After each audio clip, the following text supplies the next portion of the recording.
There is unity in the oppression. There must be absolute unity and determination in the response.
There is unity in the oppression. There must be absolute unity and determination in the response.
There is unity in the oppression.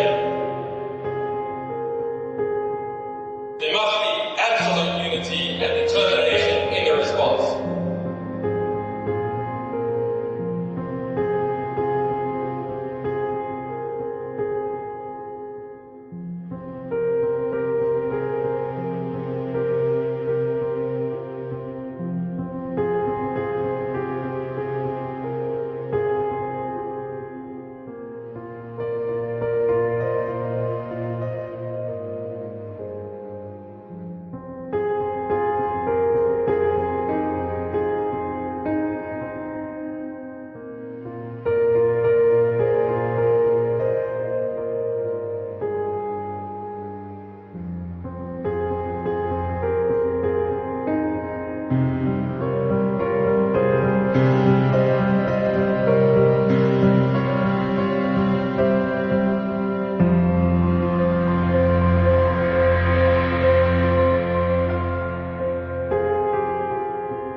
There is unity in the oppression.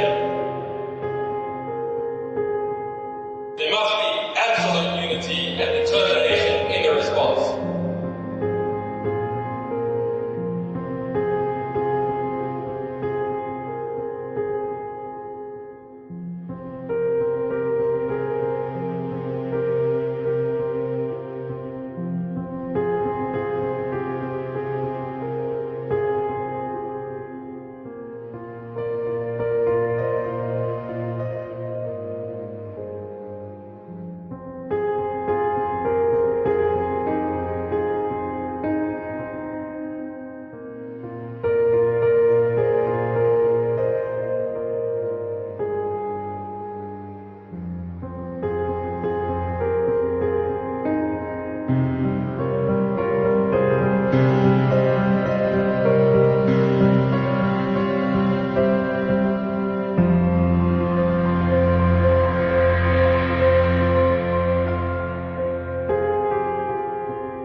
Hi, everyone. Welcome back to the weekly vigil for Julian Assange and now also Chelsea Manning.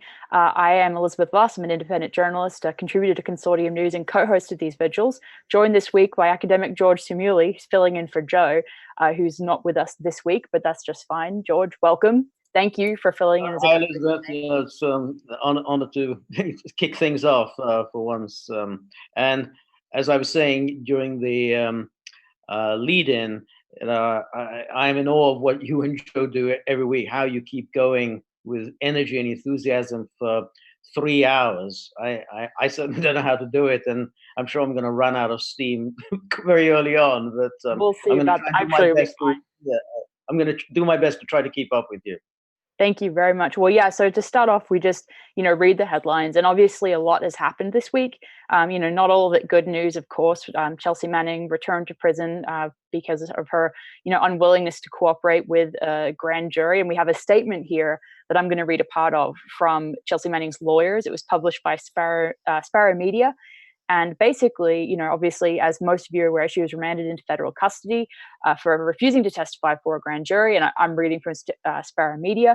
They said, quote, in addition to being held in confinement for the duration of the grand jury investigation or until she, quote, purges her contempt and testifies, the district court judge Anthony Trenga ordered Chelsea to be fined $500 every day she is in custody after 30 days and $1,000 every day she is in custody after 60 days. And while coercive financial penalties are commonly assessed against corporate witnesses, which cannot be jailed for contempt, it is less usual to see them used against a human witness. In a sealed hearing, Anthony Trenga heard arguments that this post-indictment subpoena should be quashed as an impermissible effort to compel Chelsea to participate in trial preparation, which is beyond the scope of the grand jury's investigation. And I just want to explain that a tiny bit before I get your response to that, George, in that what Chelsea Manning's lawyers were arguing there was that, the state is not just trying to basically investigate. They're actually trying to get pre-trial preparation from Chelsea Manning's response in this grand jury testimony that they want from her. And I think that it's a huge shame that Anthony Trenga not only did not hear or did not really listen to that argument, but that he's imposed this fine as well. George, what do you have to add on that? No, the fine is itself extraordinary because, when we're talking about $500 a day after 30 days, that's a lot of money. And then $1,000 a day after 60 days, that's going to add up very quickly. And so you're talking about, if let's say it goes on for about a year, which it's quite likely to, that's already $500,000 that she's going to be in arrears. And what happens then? Right. If she doesn't have a $500,000, who has a $500,000?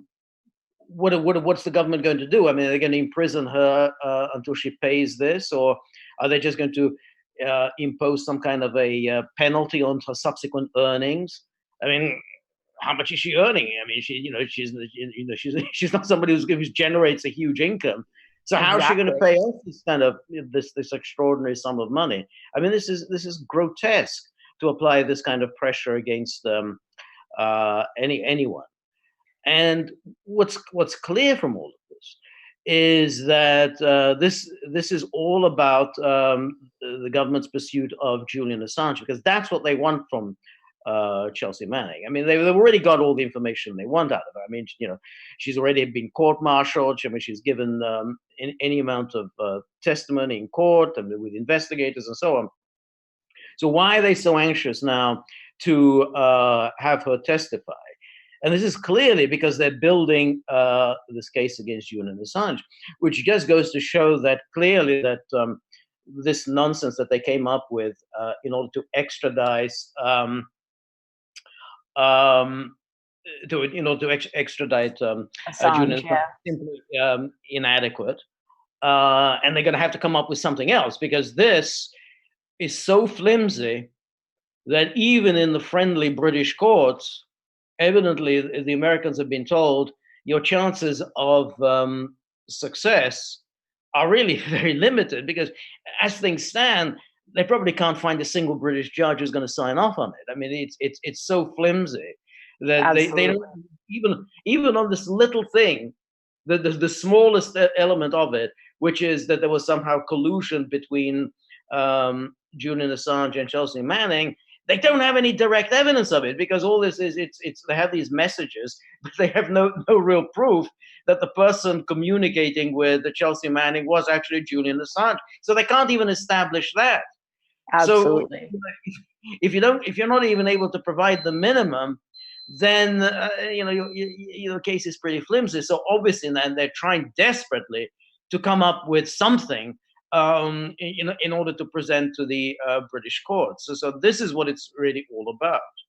Definitely, and I think that obviously, I think that imposition of this financial fine, it really shows the way in which they've kind of assessed Chelsea Manning as someone who will stick to her principles and is willing to stay imprisoned, without being convicted of any crime for an undetermined amount of time. And so that's why they're trying to go at this from a different angle, where it's not just herself as a, her own lifetime being spent in a prison, but also her financially, being punished. And I think that, and we really see this clash in that statement by her, saying that she would rather, starve to death than testify. So I think that, Chelsea, as noted by a lot of people in the last, few days and hours since she's been re-imprisoned, have really been floored by the amount of courage that she has to keep re-entering this situation, on her principles. It's absolutely awe-inspiring. So, but moving on to the next headline that we have to read, we did see Sweden reopening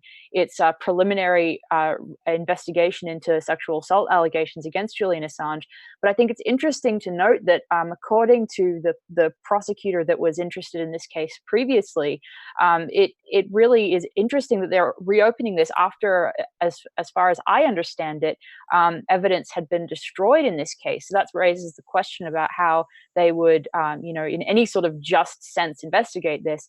But anyway, in any case, I'll turn to an article by Consortium News on this to just read part of it briefly to you all.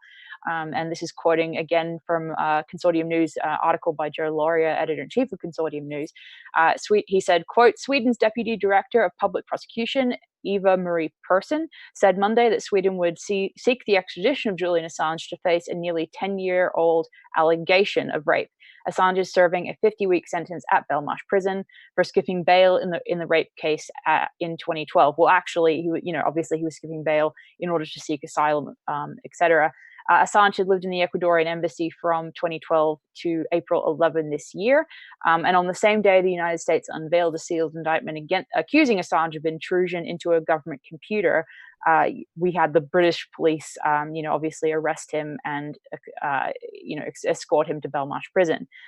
Persson told a press conference in Stockholm on Monday that it would be up to British authorities to determine which extradition request to Sweden or the US would take precedence. She also said she wouldn't speculate on an extradition request from the US to Sweden since one had not yet been made. And the BBC reported, quote, the decision as to which of the two requests to take precedence will be made by the UK Home Secretary, Sajid Javid. And I'm sorry if I'm mispronouncing that. He would make his decision primarily on the basis of which alleged offense was considered to be more serious. Rape is likely to be considered more serious than conspiracy to commit computer intrusion. That would mean ordering Assange's extradition to Sweden. And turning from that, I want to add as well that regardless of which is taken regardless of which extradition request the UK Home Secretary decides is the most serious, whichever he gives precedent to, I think it's really important to add that he still has the ultimate say on whether Sweden, for example, would be allowed to extradite Assange to a third-party country. So he would be able to say, okay, we will extradite him to Sweden, but we will not allow you to extradite him further to the US. And so in that sense, this seems to be an effort to obfuscate the actual extradition process and make it look as if it's, Sweden just extradited him to the US. The UK didn't, but ultimately it is the UK Home Secretary who is allowed to make that decision. And so I think that, that's something to really remember as we look at these headlines. George, I don't know if you have any comment on that. No, I think it's very interesting. There are a lot of very interesting aspects of this. First of all, I found it extraordinary that the moment this news broke, I think it was on Monday, immediately the media began the mantra, well, that this is obviously the more serious of the two cases, therefore Sweden will take precedence. Now, you have to then wonder why the media began repeating this. I mean, they obviously got it. I mean, they wouldn't all be speaking in unison unless the word came down from on high that this is the new party line, that the Swedish case is so much more important than the American case. And that, I think, it goes back to what we were talking about earlier, which is the British government is in panic because probably they can't find a single judge who's going to sign off on the American extradition request, and they really want to just get themselves out of this because they just don't know what to do with it. I mean, if they can't find just a hack judge who's going to sign off on it, what are they going to do? So they're going to they're likely just to pass this off onto Sweden, and then Sweden can deal with it as interesting. Now, also this point that you were making, that the Home Secretary, the British government has to sign off on Sweden's extraditing him subsequently. Well, we didn't hear any of this during all of the time when Julian was fighting the Swedish extradition request back in from 2010 to 2012. I mean, why didn't the British government chime in at that moment and said, right, okay, fine, you go to Sweden, deal with the authorities there, but we will not stand for you to be extradited to a third country. They didn't say anything about that, so suddenly they're bringing this one up, probably as a kind of a sweetener, so that everybody think, oh, well, that's good, the British government will say this. But it goes, first of all, the British government isn't going to insist on any such thing. I don't believe that will happen. And even if it did, the Swedish can still just go ahead and do it. I mean, the whole idea that we're going to obey all these legal niceties. These are the people who stormed into the Ecuador embassy, a sovereign territory. They just stormed in and seized him. And now we're asked to believe that they're going to stand on all these legal niceties. It's just, I mean, none of this is believable. But yeah, no, really, yeah. Go ahead. No. But so I do think that what's really going on here is that unless the Americans can come up with something for the next extradition hearing, which I think June the 12th or whatever the date is, unless they can come up, the British really are up against it. And I think that they just want to pass this matter on to Sweden. But it is striking, though, that Sweden still hasn't come up with anything. I mean, Sweden is still back to where we were in 2010. They want to take him into custody in order to interview him. Now, one of the key ingredients of our Western values that our politicians love to talk about. We have values. They, the horrible people, the Putinites, they have no values. We have values. One of which is you can't be compelled to give testimony against yourself. I mean, that's the most fundamental. There isn't a more fundamental value than that. It's there. It's the heart of the British legal system, American legal, everywhere, which is you can't be compelled to give testimony against yourself because that lends itself to torture.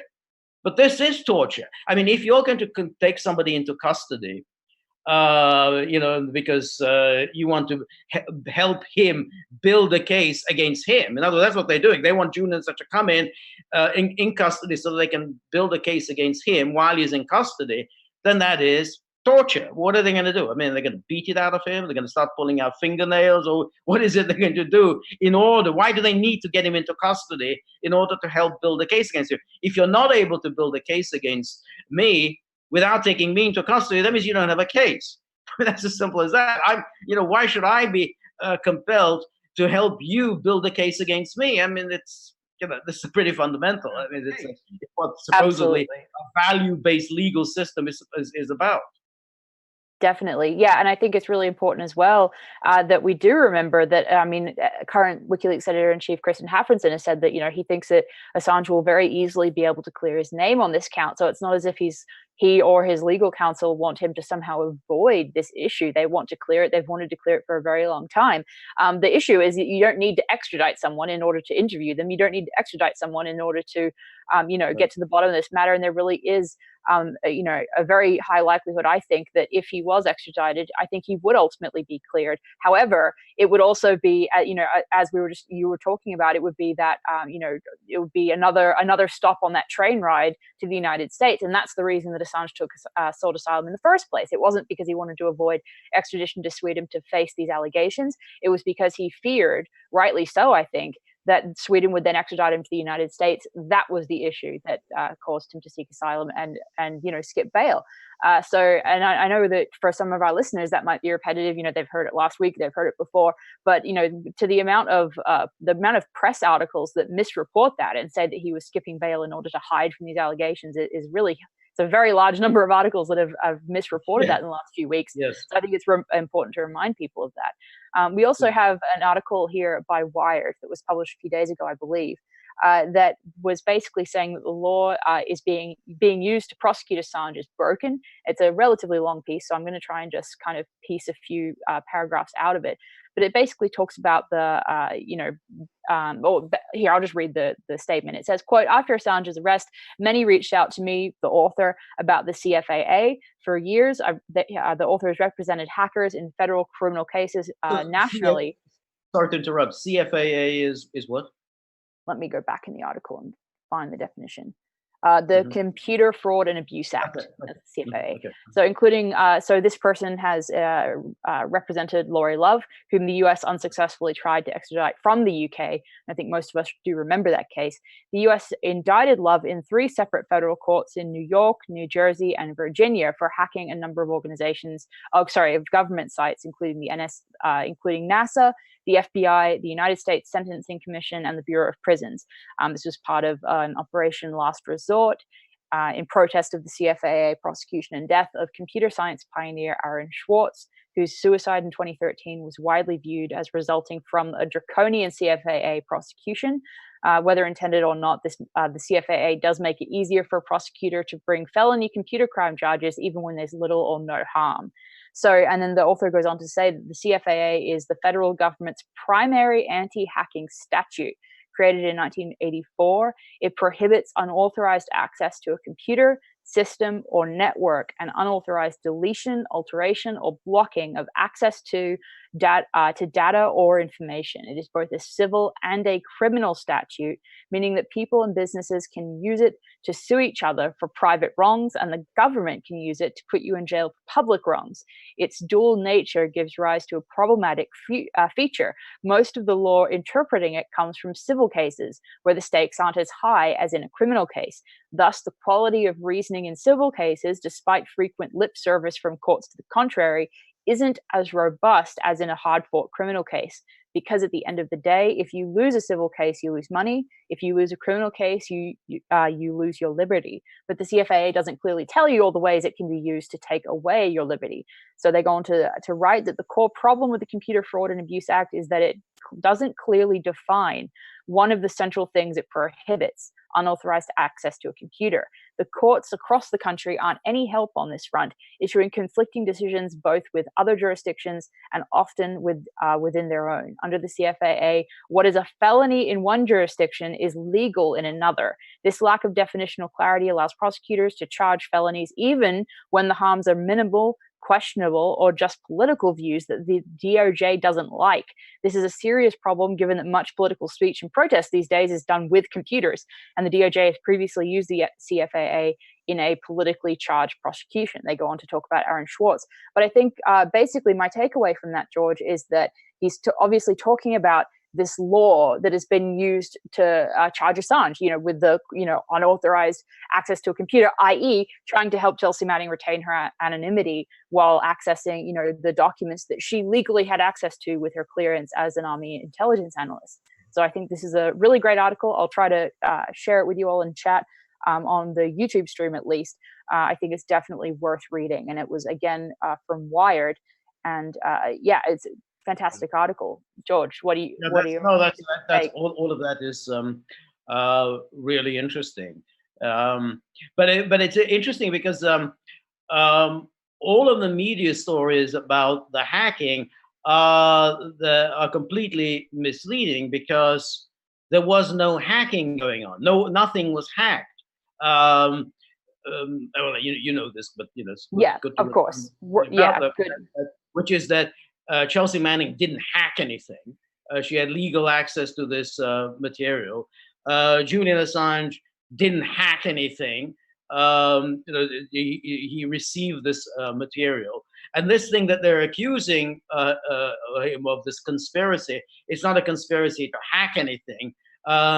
It's at most a conspiracy to protect Chelsea Manning's identity, in order that the leak, the downloading, could not be traced to Chelsea Manning. So hacking really doesn't come into this. I mean, there's no hacking is involved.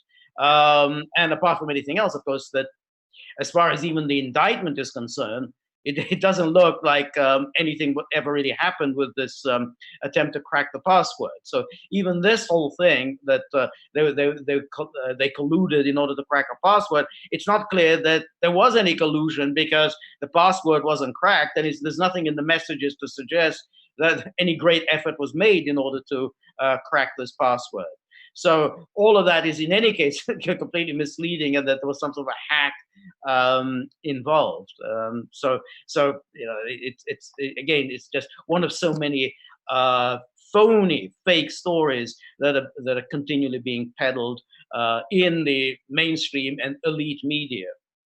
Absolutely, no question. And I think that it's really important that we, even though it is repetitive at times for some of our listeners, no doubt, it's very important to say, that the issue at hand here in that charge has nothing to do with hacking into a system or hacking into a computer. And I think that's what's really great about that Wired article, is that it's talking about the fact that this law itself doesn't actually define what unauthorized use of a computer is. So it's vague enough that they can kind of smudge the line and make it sound like he hacked something, when even they, when it gets down to the fine details of it, I don't think they would even allege that he was hacking. They're just alleging it was unauthorized use of a computer. So I think it's really valuable to define that. We also have the news this week that Ecuador has been sequestering Assange's belongings since his arrest, and this is from a tweet by WikiLeaks. The WikiLeaks tweeted, "Now we know why, to hand over these belongings to the US in violation of international law. Ecuador's vile behavior is not new," WikiLeaks says, "as they have been sending information on Assange to the US for months." And I think that that's very concerning. I know, there's no article to read here particularly, it's just a tweet from WikiLeaks, but they do cite an El Pay article talking about in more depth about this event. I think it's really important to point out that not only is this something, a situation where they are unlawfully handing over, belongings of a political prisoner to the country that is persecuting that political prisoner, but it's also a problem in the sense that, we don't know. We are not given, the public is not given, a recording of exactly which belongings were there. So we don't know whether, some other country that has access to these items may add something that is then used to try to incriminate Assange. I think that's a really big concern as well as the fact that it's being taken away from Assange. Is maybe what's added might also be just as problematic going forward. George, I don't know if you have any thoughts on this is I think of all of those news stories, this one seems to be the most chilling, because these, we obviously don't know what those belongings are, but if they are hard drives, flash drives, there's probably an awful lot of information on them. And, if they get into the hands of the US government, then that's it could be a very serious issue for many people. I don't know, obviously, what precautions Julian may have taken in the months leading up to his arrest, because he had to have known for quite a while that this arrest was on the cards.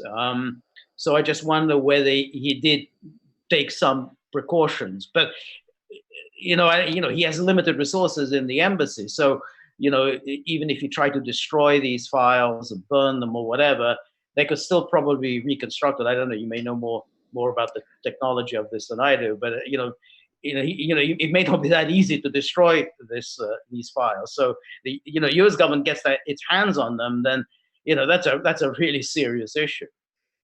Absolutely. No, I none of us can really know, but we did see, of course, from the outside of this whole, series of events, the fact that obviously Assange, the reason that this vigil exists is because Assange was cut off from the outside world. So obviously, as you mentioned, his ability to, prepare for this type of thing was already diminished. But we can't say, we just don't know what material was there or not there. And I think it would be really, I guess what I'm saying is, if allegations come out after the transport of these items to the US, I think it would be very, very flimsy if the United States then tries to say, oh, look, we found this incriminating evidence that Assange did X, Y, or Z, hacked into this, did that, whatever. I think it would be very unwise to trust that as a legitimate, statement or as legitimate evidence, because as far as I'm aware, and this is just my understanding, there is no proper chain of custody attached to this transport of materials to the United States. So I don't think that it would be valid for the United States to claim that there's some sort of incriminating evidence in there if they choose to do that. But in addition to that, though, we also have at least some good news with Christian Hafrenson, current editor-in-chief of WikiLeaks, tweeting, quote, "The UK courts and tribunals recognize WikiLeaks as a media organization and Assange as a journalist. At least they get this right, so should everybody else." And George, I know that, we both know that, newspapers in the wake of Assange's arrest and many journalistic figures have been, bleating for weeks that Assange is not a journalist. So I'm glad to see them at least rebuffed on this angle. Yes, no, exactly.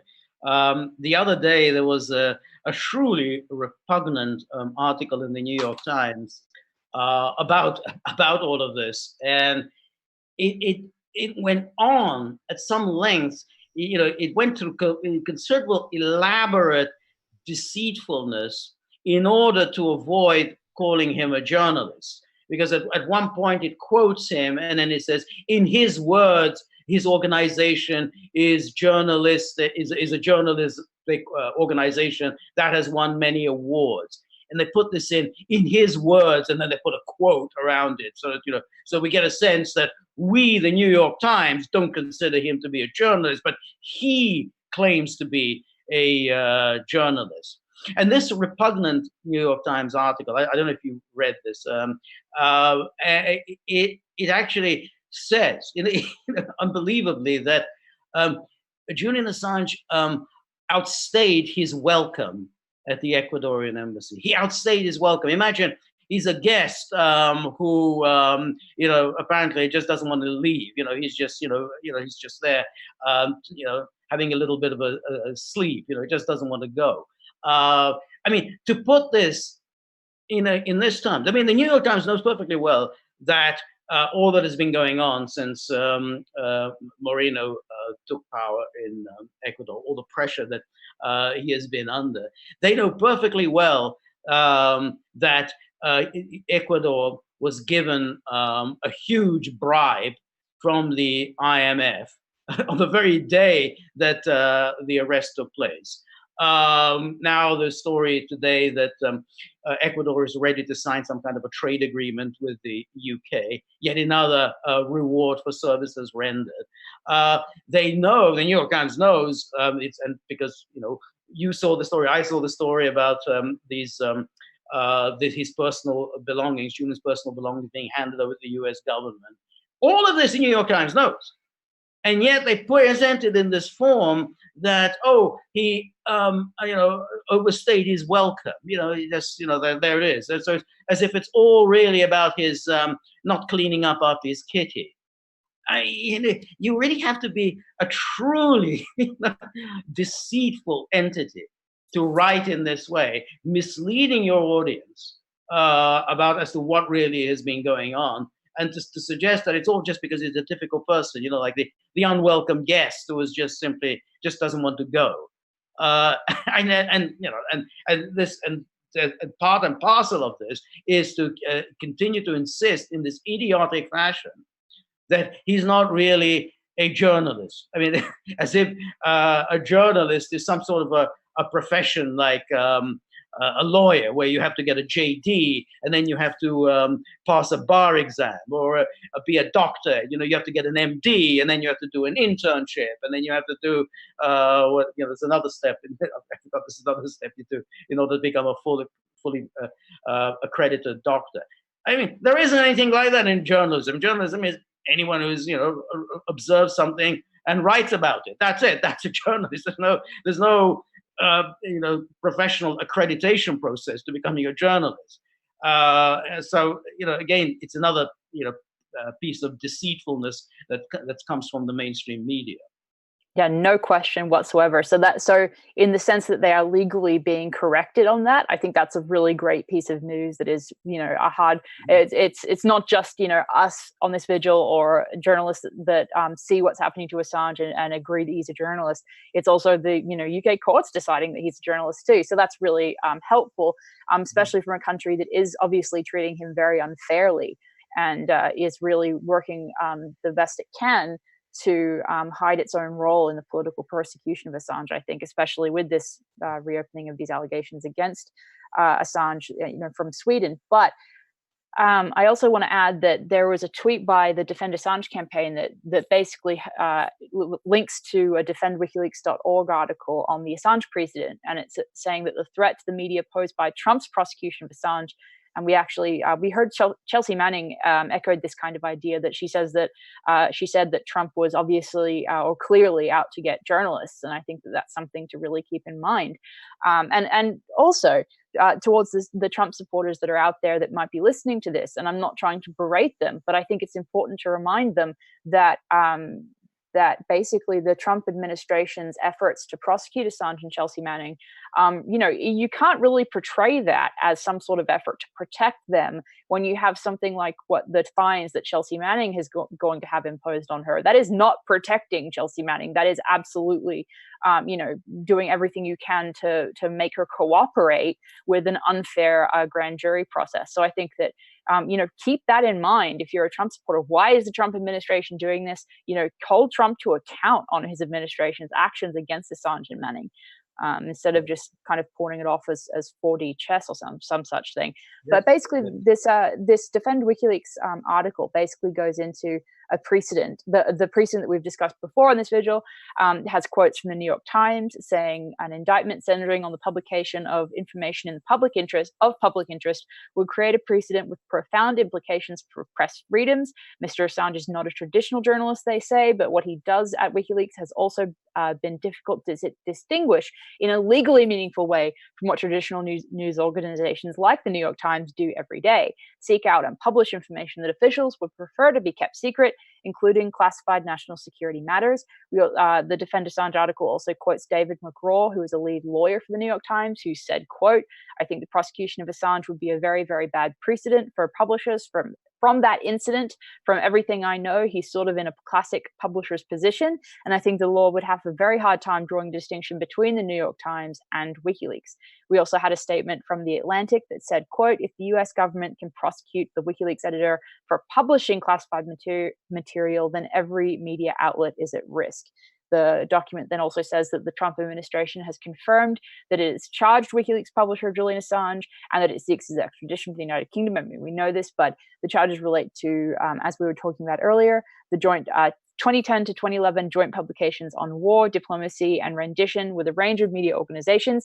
These were published in Europe while Julian Assange was in Europe. In the US, Assange faces life in prison. So I think it's also important to remember that basically, these publications that Consortium News has now been running a series revisiting, like the Afghan War Diaries, the Iraq War Logs, Cablegate, Collateral Murder. Well, not Collateral Murder, but definitely Cablegate, the Iraq War Logs, and Afghan War Diaries. They were published in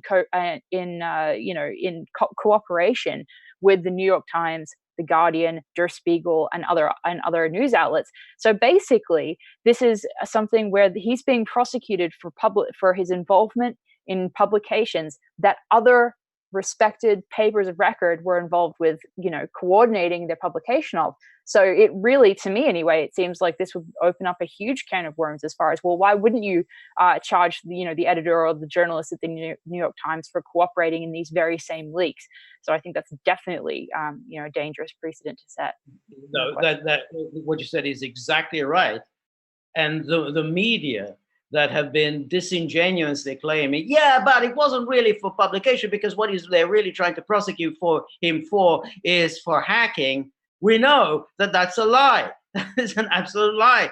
He is not a hacker. He has never been involved in hacking, or at least none of this material that we're talking about is involved in hacking anything. He was doing exactly what the media outlets that you've listed have been doing, which is he's getting material in the public interest, and he's seeking to publish material that is in the public interest, which is exactly what media outlets do.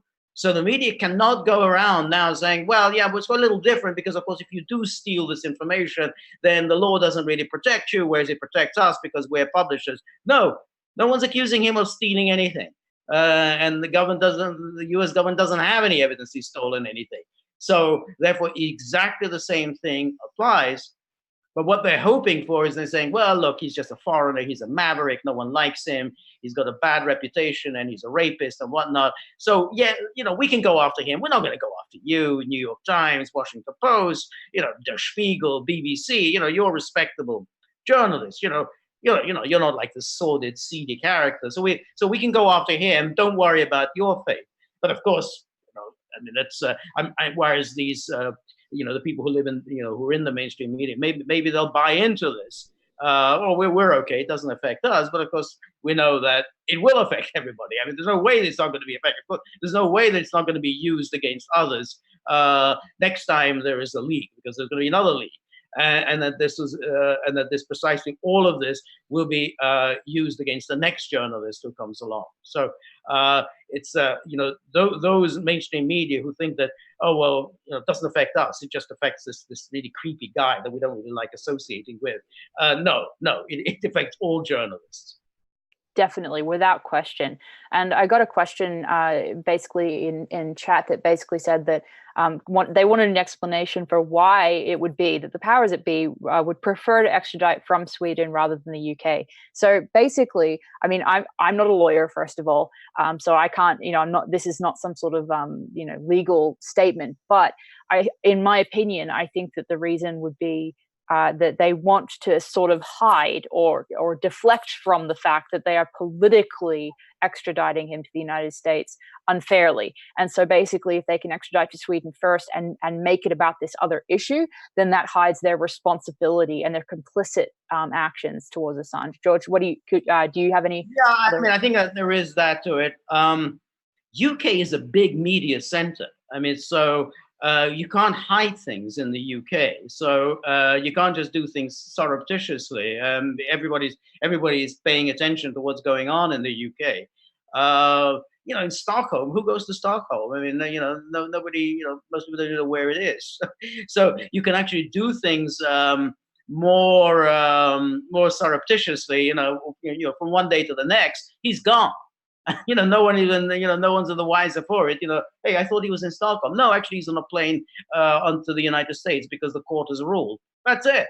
Case over. I mean, so I just think that things can be done more easily in Sweden than in the UK. And then in the UK, you do have this. You have a legal procedure, and you can pursue a legal procedure. As it's becoming clear now that the US isn't really succeeding in the UK. I mean, they've just come up with a bowl of nothing, and they're in a lot of trouble. So they may figure that they're going to have an easier ride in Sweden. So that's why I kind of think that this pressure has been applied for Sweden to reintroduce this case. It's not at all clear the Swedes are particularly enthusiastic about it. I mean, if they were enthusiastic, they would have indicted him. I mean, you kind of say, well, you keep saying, well, we think that he committed rape. We think there's a good case that he has committed rape, whatever that prosecutor said.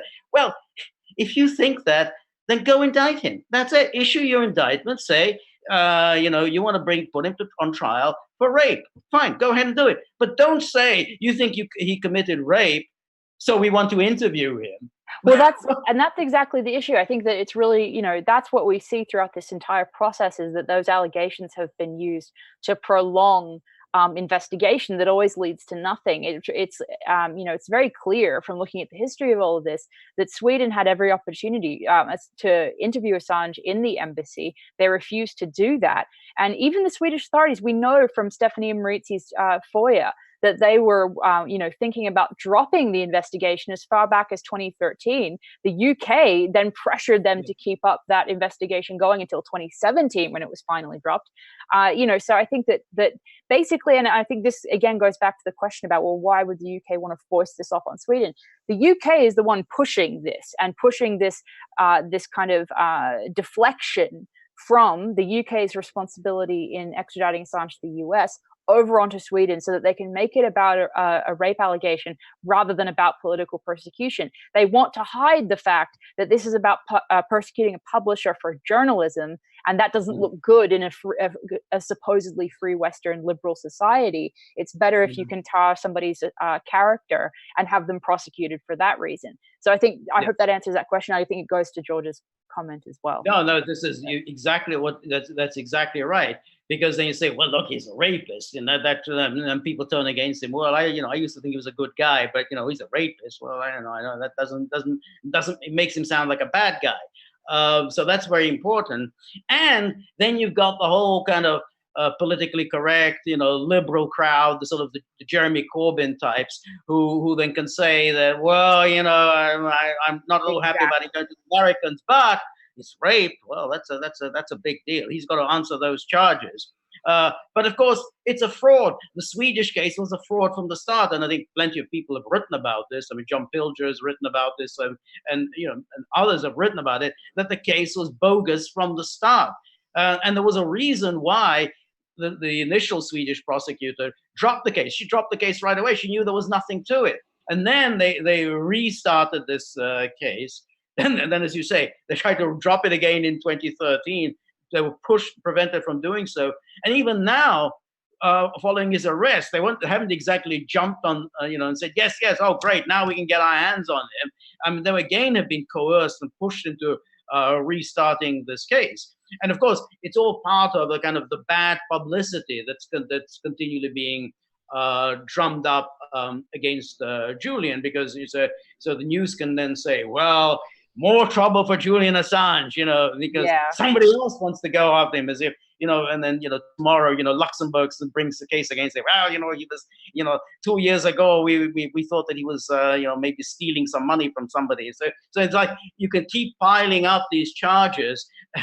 It's just, just in order to reinforce in the public mind that this is a really bad guy. And and now finally, the justice is catching up with him. So, absolutely, the Swedish case is just bogus, but it's a very useful way of smearing him in the public mind. Definitely. And I think it's really funny too, in the sense that, I mean, it's preposterous in the sense that the press has also, again, over and over again, we see the press misrepresenting these allegations and this preliminary investigation as charges. We actually saw them say, they would use phrases like preliminary charges, which doesn't exist. And in order to make it seem much more concrete than it is. So I think, it's all really, I mean, it's one of these things where there are many, many details that all point to the same conclusion, that this is a political, bastardization of the law. It's a mockery of justice, and it's absolutely engineered and coordinated in order to get Assange to the US without smearing the UK's face and its reputation as a liberal society. So I think it's absolutely reprehensible all around. Yes. No, exactly. And so that Swedish prosecutor the other day, I can't remember her name, deputy prosecutor or whatever, who came before the cameras and said that, well, he thinks that he more than likely committed a rape. So you're smearing a man, and then you don't have the guts to bring charges against him. I mean, exactly. Yeah, you said you think he committed rape. Well, charge him with that. Don't just go before the cameras and just smear a man. I mean, it's just, I mean, you're a government official. You say he committed a crime, and then you're too cowardly to bring the charges against him. Go, right, fine, bring your case, and then, let's see this in case. Let's see it in court. So clearly, that they don't have a case, and that this is just simply a mechanism to, essentially try to enforce that ridiculous warrant to get him into custody. And then once he's in custody, presumably they can just simply pack him up on a plane. As soon as his plane lands on the tarmac in Stockholm, they can just simply transfer him onto a U.S. aircraft and, heading straight to the U.S. I mean, that's what it looks like with what the scenario is. Yeah, absolutely. And I think it's interesting too. So Assange is arrested. That naturally, it causes some journalists who maybe didn't like Assange to come out in support of him. So very conveniently, you then have this reopening of this preliminary investigation so that we change the nature of the headlines around Assange. We change what the press is talking about to give them an out, like we're saying, to politically persecute him. We also have the switching of the narrative over to more dishonest reporting by outlets like the Daily Beast in dredging up these fake allegations that WikiLeaks somehow coordinated with the Trump campaign in 2016. This Daily Beast article is titled "Michael Flynn Helped Robert Mueller in WikiLeaks Obstruction Probes," saying that, and then basically it goes in and alleges that WikiLeaks coordinated with the Trump campaign. But the allegations themselves are totally empty. There's this basically conflation of reaching out with coordination, and they don't even have a definition of what coordination really is. So I think that but what this adds up to is an attempt again to switch the discussion from Assange is in a high security UK prison that has held alleged terrorists indefinitely, that what is he going through, how can we help him, and all of that type of discussion, very intentionally to try and make it sound again like WikiLeaks had something to do with Russia, with Trump's campaign, et cetera, when that's totally false. We know that actually that Trump's campaign was not somehow pushing WikiLeaks to publish something like the Podesta emails because there, and to reverse a little bit and just add some context, there are allegations in the main establishment press, for example, that the publication of the Podesta emails, the beginning of that publication was somehow timed to go right to follow the breaking allegations or tape of Trump, making his infamous grab them by the crotch comment. But the problem with that narrative is that Stefania Maritzi was notified days before about the planned timing that had nothing to do with the tape release, was totally accidental, and they had planned that for a very long time in advance. And so there's absolute evidence debunking these things, but nonetheless, especially outlets like the Daily Beast that are associated with Chelsea Clinton, what do you expect? But again, it all goes back to them changing the narrative so that we are no longer discussing how unjust this is and how much of a farce it is, really.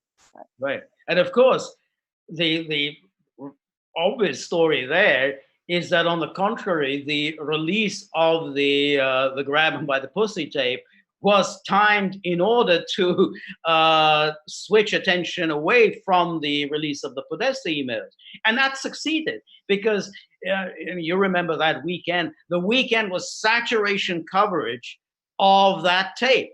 There was nothing about the Podesta email, nothing whatever. And the view during that weekend was that Trump is done. He's finished. It's over. I mean, that his campaign is over. I mean, it's like, and we know that this was the view within the campaign itself. Although many of his advisors were saying that he should just drop out. It's over. So therefore, that was the big story, not the Podesta email. The Podesta emails didn't even make that much of an impact. The tape made a far greater impact, and it was only because Trump quite skillfully switched things in the debate that took place 2 days later, and he brought these other women, Paula Jones and Catherine Willey and all the Clinton women, and he kind of very skillfully switched the issue. But that had nothing to do with the Podesta emails. I mean, that was the Podesta emails had a minimal impact. So therefore, all this endless Democrat thing of somehow, the Podesta emails made this huge impact. It didn't have a huge impact. Exactly. So nothing comparable to the impact of the tape, and it was only because of again Trump's his great skill that he was able to ride out that weekend. Given all the negative publicity associated with the tape, but that had nothing to do with WikiLeaks. And the whole idea that somebody like Julian Assange, who is who, as everybody says, is paranoid about information he divulges to others. He's suspicious of others. That he is going to coordinate with somebody like Roger Stone. I mean, it's laughable. I mean, the idea that Roger Stone was, calls up Julian Assange on an open line, and Julian said, "Yeah, well, Roger, expect this the Podesta emails on whatever date." I mean, it's laughable.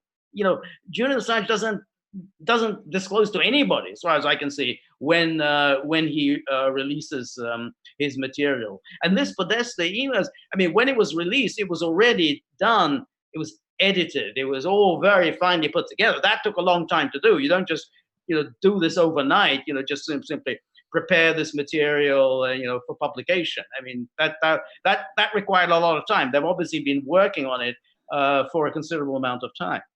That's a great point. I think it's worth reiterating that's again something that WikiLeaks does do. It vets, it checks, it does redact when necessary. So I think that reminder is important, as well as the fact that, as you say, the Podesta emails didn't make a huge splash on that particular day, partially because they weren't all released at once. As we all remember, they were released, weekly, or I forget exactly the frequency, but they were released over a period of time.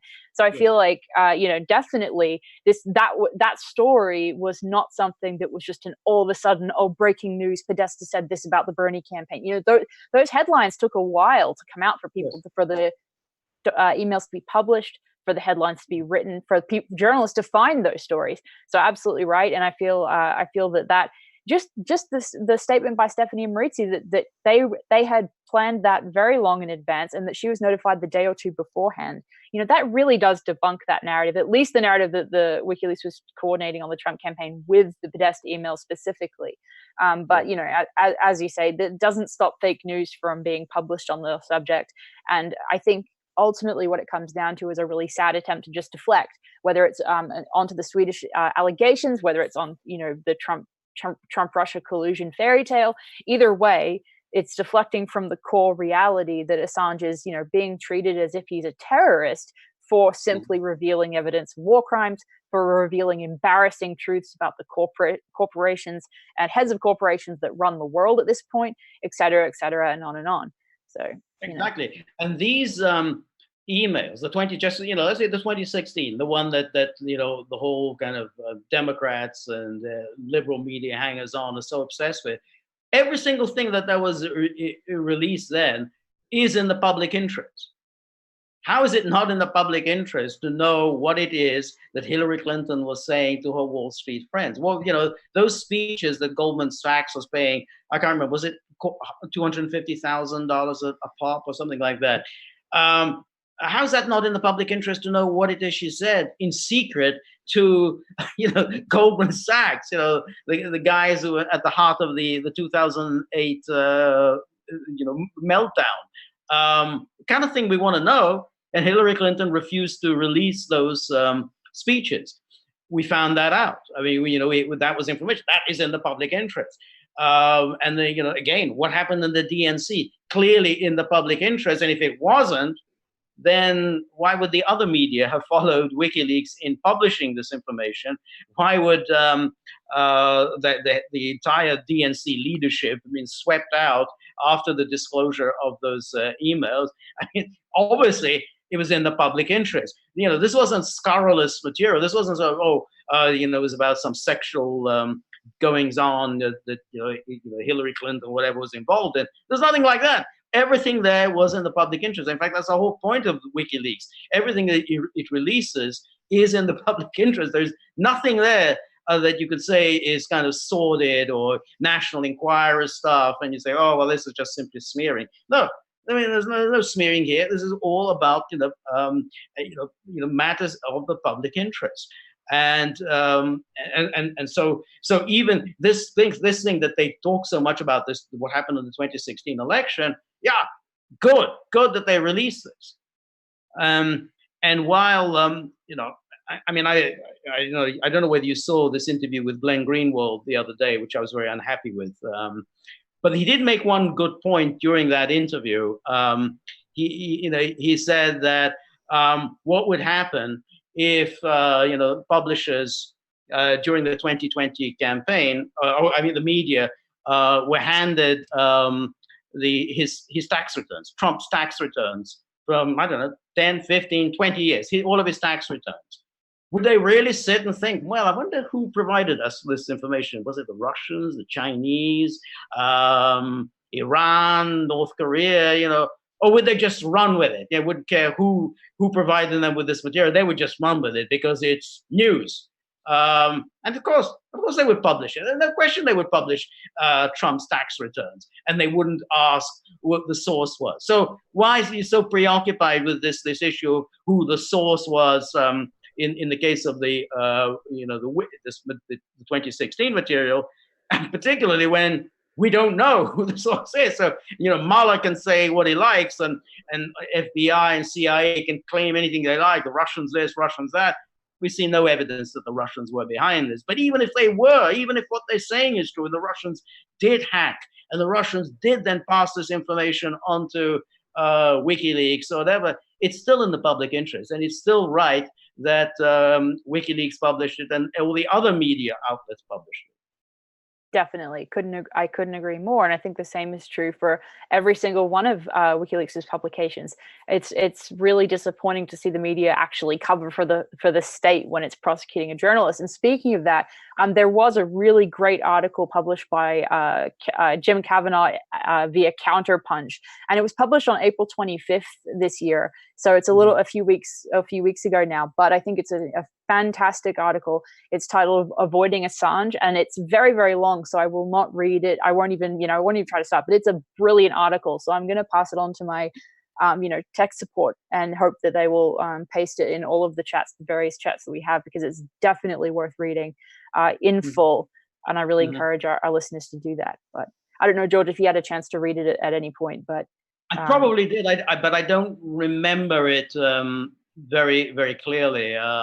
But I'm going to reread that. Yeah. Yeah. Well, essentially, what it talks about is exactly what we've said. That basically, that the attempt to extradite and prosecute Assange is specifically for one reason, and that is to publish him. And this is a quote: to punish him from publishing true and embarrassing information about U.S. crimes and intimidate every journalist in the world from doing so again. And I think that really cuts to the heart of the matter. And that's why we're again seeing these narratives boil over on different sides of trying to deflect from this. So, and Kavanaugh goes on to say that if the US government succeeds in doing this, it will strike a devastating blow to the fundamental elements of democracy throughout the world, the freedom of the press and the related ability of citizens to know what their government is doing. So, I mean, it really just sums up like what we've been talking about for the last hour or so, but I think it's definitely worth going over. Absolutely. So. And with this idea of kind of international outreach, whereby you can actually scoop up somebody anywhere in the world and just haul him off to the United States, somebody who's not even an American and who doesn't live in America, who's never worked in America, and just simply not publish in America. Yeah, exactly. Yeah, and you can do it anywhere in the world. Of course, it was going to be used against others. I mean, it's ridiculous to think it's not going to be. Yeah, it's going to be used against others.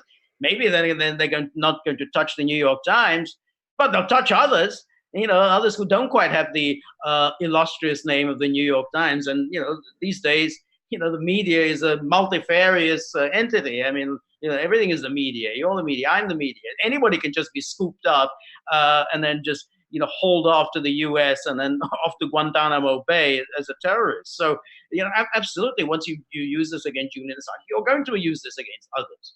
Absolutely.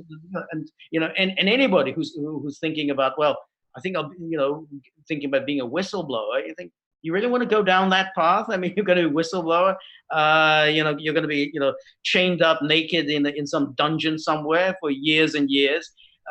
in order they can coerce from you evidence against some journalist who can then be scooped up and himself hauled into custody. No, I mean, it's going to have exactly chilling is putting it mildly. I mean, everyone's going to be terrified of touching anything like this.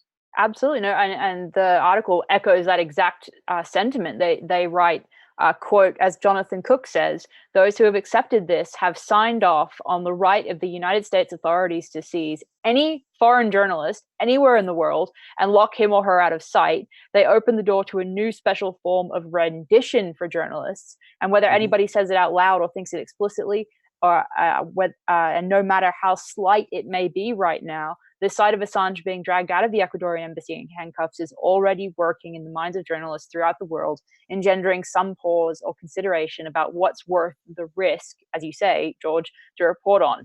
And Kavanaugh says, it cannot be so. The consummation of his extradition and prosecution, the sight of Assange disappearing into the American prison system will radically change the calculus of risk for every journalist in the world. The minute after sentence is pronounced, every journalist and citizen will open their eyes in a world where a lot of important things that they could expect to reveal and see a minute ago will now stay hidden, and they will know it. At the moment, all the bullshit irrelevancies and avoidance mechanisms will instantly dissipate, and it will be clear to everyone what the only issue always was: too late. And again, that's just a tiny snippet of this very long but brilliantly written article. And it just gets to the point that we're talking about, and the fact that it really does it's sickening to see the establishment press really go along with the deflection from that core truth. Yes, yeah, no, exactly, because like everyone else, they always assume it's not going to affect them. Well, we're all right. We're safe. We're the respectable, reputable press, and no one's going to go after us. And again, maybe the big names are not going to go after, but they're going to go after others.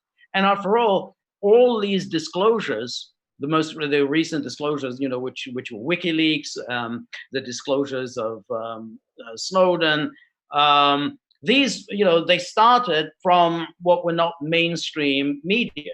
So in other words, it was whether it was Greenwald or whether it was WikiLeaks, that was the source of it, and then it was taken up by the mainstream media. So once you can go after Julian Assange, and you can go after anyone who's not quite on the sort of the big name of the New York Times, then you're going to cut off the source, cut off the flow of information. So it's not going to get up to the New York Times because it'll already be destroyed before it reaches up to the ethereal levels of New York Times or the BBC and so on.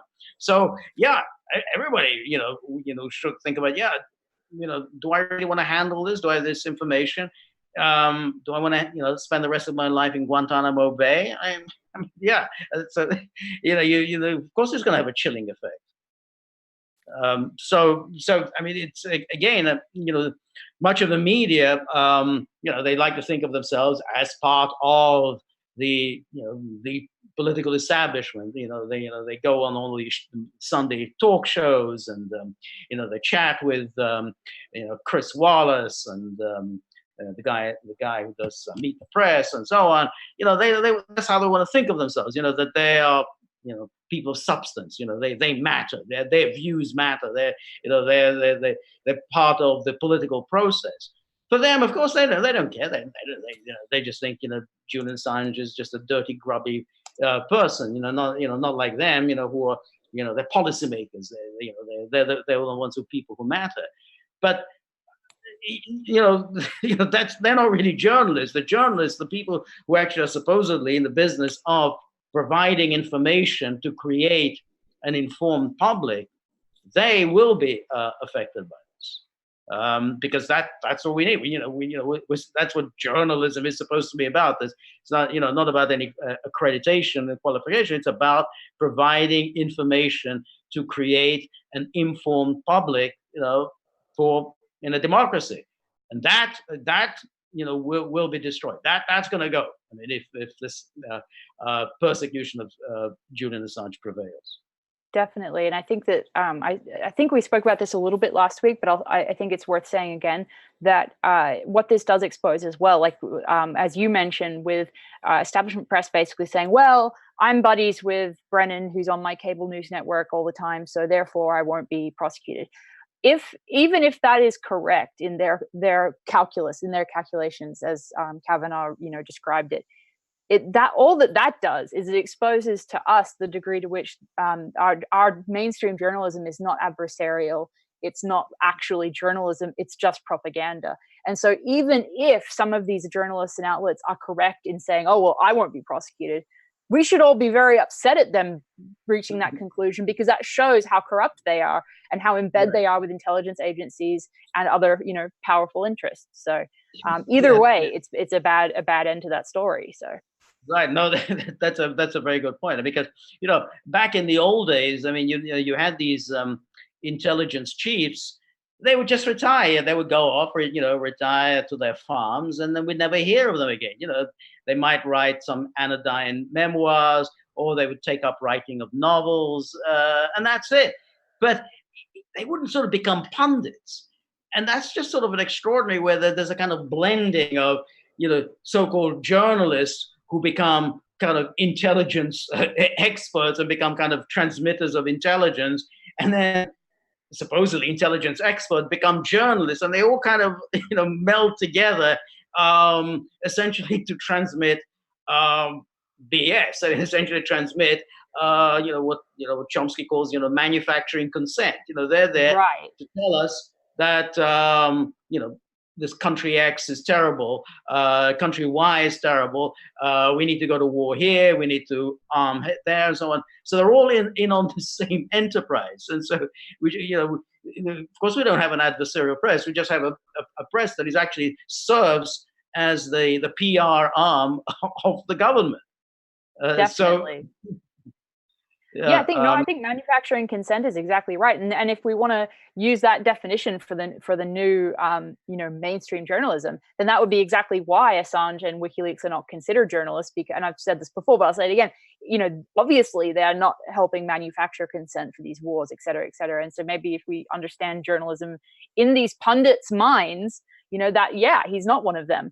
But I think that the idea of manufacturing consent is something we see not only in establishment media, like newspapers, magazines, and cable news channels, but we also see it with Correct the Record and the use of these social media bot accounts to try and manufacture the false consensus that Assange, months ago it was, oh, he can come out whenever he likes from the embassy. Now it's, oh, well, he's a rapist and therefore he has to face those, and et cetera, et cetera, et cetera. And so I think that we're confronted on all sides from this fake manufacturing of consent. And I think that if anything, Julian Assange has not only exposed the crimes and evidence of crimes in war, he's also exposed this process of manufacturing consent. And I think that's one reason that the journalists hate him. He's exposed their hypocrisy. So. That's it. Yeah, that's right. And of course, the Podesta emails, that just reminds me of just what you said, because that was one of the striking features of the Podesta emails, was the cozy relationships that existed between the journalists and the Clinton campaign. So in fact, what was so particularly damaging in the Podesta emails wasn't actually so much Clinton herself, but the media that were pretty much running stories, running it by the campaign and say, well, can you correct any of this? Anything you'd like to add to this? I mean, so that was what was particularly damaging. And in fact, the Podesta and others were kind of treating these reporters pretty disdainfully, because they actually knew that they were effectively kind of unpaid volunteers for the Clinton campaign. So that was quite a revelation from the Podesta emails. But yeah, exactly. I mean, so what you have with WikiLeaks is precisely you have information. You're not in the business of manufacturing consent. You actually providing information, the kind of information you want to know about Like as you did in some of those Clinton emails about, well, when did the US government know that our supposed ally, Saudi Arabia, was bankrolling these people in Syria whom we have been presenting to the media as freedom fighters, as the moderate opposition to Assad. And even though we know that they're all a bunch of jihadis, and that they are being financed and armed by our allies in Saudi Arabia. So that's in the emails. Now, don't you think that, an informed public should be aware of this? Well, you mean you knew that these people were a bunch of crazies? They weren't moderate opposition, and you knew that they were being bankrolled by your allies. You did nothing about this. You never mentioned this to anyone. I mean, I don't know. It just seems to be something that the public should know about, no? And so, I mean, and again, I mean, you found this yourself, is when you think of the people who condemn Julian Assange, you ask them, well, what is it that you don't like is published? I mean, is it the Guantanamo stuff? I mean, is it the Cablegate? Is it the Iraq war logs and the Afghan? Is it Iraq war diaries? I can't remember, war logs or Afghan diaries. Which of these you don't want published? Which of these you don't think should have been published? The collateral murder video, that you think that shouldn't have been published? What would you want not published, since you think he's such a terrible person and he's done so many terrible things? Which of these would you say shouldn't have seen the light of day? And they'll say they don't really know any of this. Well, and the thing is that, that is exactly why they don't want to come across as preaching against the publication of that very relevant and newsworthy material. So that's why they have to say stuff about how he takes care of his cat. That's why they have to say stuff about his character as an individual. And it is such a shame that so much airtime is spent on Julian Assange's character rather than the content of the publications that WikiLeaks published. So it's definitely a problem. But I also want to spend some time, during this vigil today, talking about the situation that Chelsea Manning's in, talking about I know that neither of us are really lawyers, but I'd like to ask you, George, what do you think, we can expect to generally see moving forward? Do you think that they'll impose additional fines if she doesn't relent? I mean, what do you see happening in the near future? Well, it's a very good question, because I wondered about that myself, because it doesn't look to me like she's going to cave. I mean, it was clear from her kind of news conference yesterday that she has no intention of caving. She knows what's ahead of her. She says, yeah, I'm going to jail. I've already been in prison for 7 years, so I'm not really afraid of jail. I know that this is awful. The food is terrible. The conditions are terrible. But I'm not going to do it. I'm not going to cooperate. What else can they do? I mean, if somebody's not going to talk, then they're not going to talk. I mean, it's. I mean, you're already saying, you're imposing torture on her, which again I find quite extraordinary, because this seems so disproportionate. I mean, this is disproportionate because we're talking about somebody who has already been convicted in the court-martial. Her sentence has already been commuted by the president, and now she's being tortured again on the same charges. Now, the Convention Against Torture is one of the few international covenants that the U.S. has actually signed and ratified. I mean, probably it regrets having done so, but it's one of the few it's done. I mean, there haven't been too many international covenants. I mean, not since the 1949 Geneva Convention that the U.S. has actually ratified any of these international covenants. But the Covenant on Torture, it did. This seems to me torture. I mean, if somebody says, was already served a sentence and said that I'm not going to give testimony, I've already given everything I have, and then they're going to just keep her in prison until what? Until she just breaks? That just seems torture. I mean, there's just no other way to do it. I mean, you are inflicting pain against somebody in order to compel essentially false testimony. I mean, that's what they're doing. They're trying to compel false testimony from her. I don't know exactly how this can continue. I mean, doubtless there could be some international bodies that could visit her and so on, but the U.S. is just simply going to ignore all of this, as it's ignored past international inquiries. But this, without question, is torture. I mean, it's you are compelling testimony from somebody. There's somebody who said that I'm not going to talk. I mean, ultimately, you really don't have to. I mean, you're not under obligation to give testimony. I mean, her case is over. So that's and so I don't know how this this plays out in future, but clearly to me it's just it's clear it's a violation of torture, and much the same way with Julian. You were using the coercive powers of the state in order to compel testimony from someone, the very thing that we're not supposed to be engaged in. Exactly. Well, and I think as well, it's really saddening to hear, and just talking about the situation Assange is in as well, that he doesn't even have access to reading material at this point. I think I was reminded of that earlier today when I was reading an article actually by Ola Binney, who's in an Ecuadorian prison for basically no reason whatsoever. I don't believe has been charged, at least not to my knowledge yet, with anything. But he's been given a very limited amount of reading material. But Assange hasn't had anything, and I think that is another reason that there has been an effort by a number of people to kind of start a writing campaign to Assange.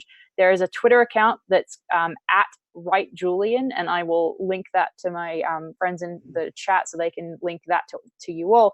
But basically, it gives instructions on how to write a letter to Assange. And I think the emphasis on this one, and you can find the details of the actual address on that Twitter account and the Twitter status that I've shared. But the emphasis needs to be on writing only very short, personal notes, and then include, what you've done, like an action, like, maybe like Quinn Peterson thought of last week, putting, Assange material that debunks all of the smears against Assange in tiny libraries around your city. I mean, there is just an infinite abundance of things that you can do. So that would be the type of thing to send Assange, and also include blank paper and a blank envelope with return postage. So that's just a thought as we discuss the type of prison situation that Assange is in. And as you were talking, George, about the situation with Manning, the possible future, of her being, find more money as time goes forward, it reminded me that June 14th is the deadline for the United States to submit its extradition request to the United Kingdom. And as I understand that, they have to have, when they submit that the actual extradition request, they have to list all of the charges that will be that have been filed against Assange, or that they plan to. So in my own opinion, and I could be wrong here, but I think that what that tells me is that maybe that's why they're so desperate to get Chelsea Manning to quote unquote break prior to that, so that they can then get testimony from her to use in these charges that they're going to have to reveal by June 14th. I don't know. Do you think that? I do think that that's almost certainly the case. But the U.S. government has a problem here, which is, I don't think Chelsea Manning is going to cave. I mean, as I watched her yesterday, that doesn't look to me like someone who's going to cave. She said, I've been in prison for 7 years. I'm not going to do it. I'm not going to cave. I'm not afraid of prison anymore. And that's pretty devastating, because the people who cave are people who haven't been in prison and who are terrified at the prospect of prison. But somebody who's been in prison says, nah, I can stay in prison for years and I'm not going to cave.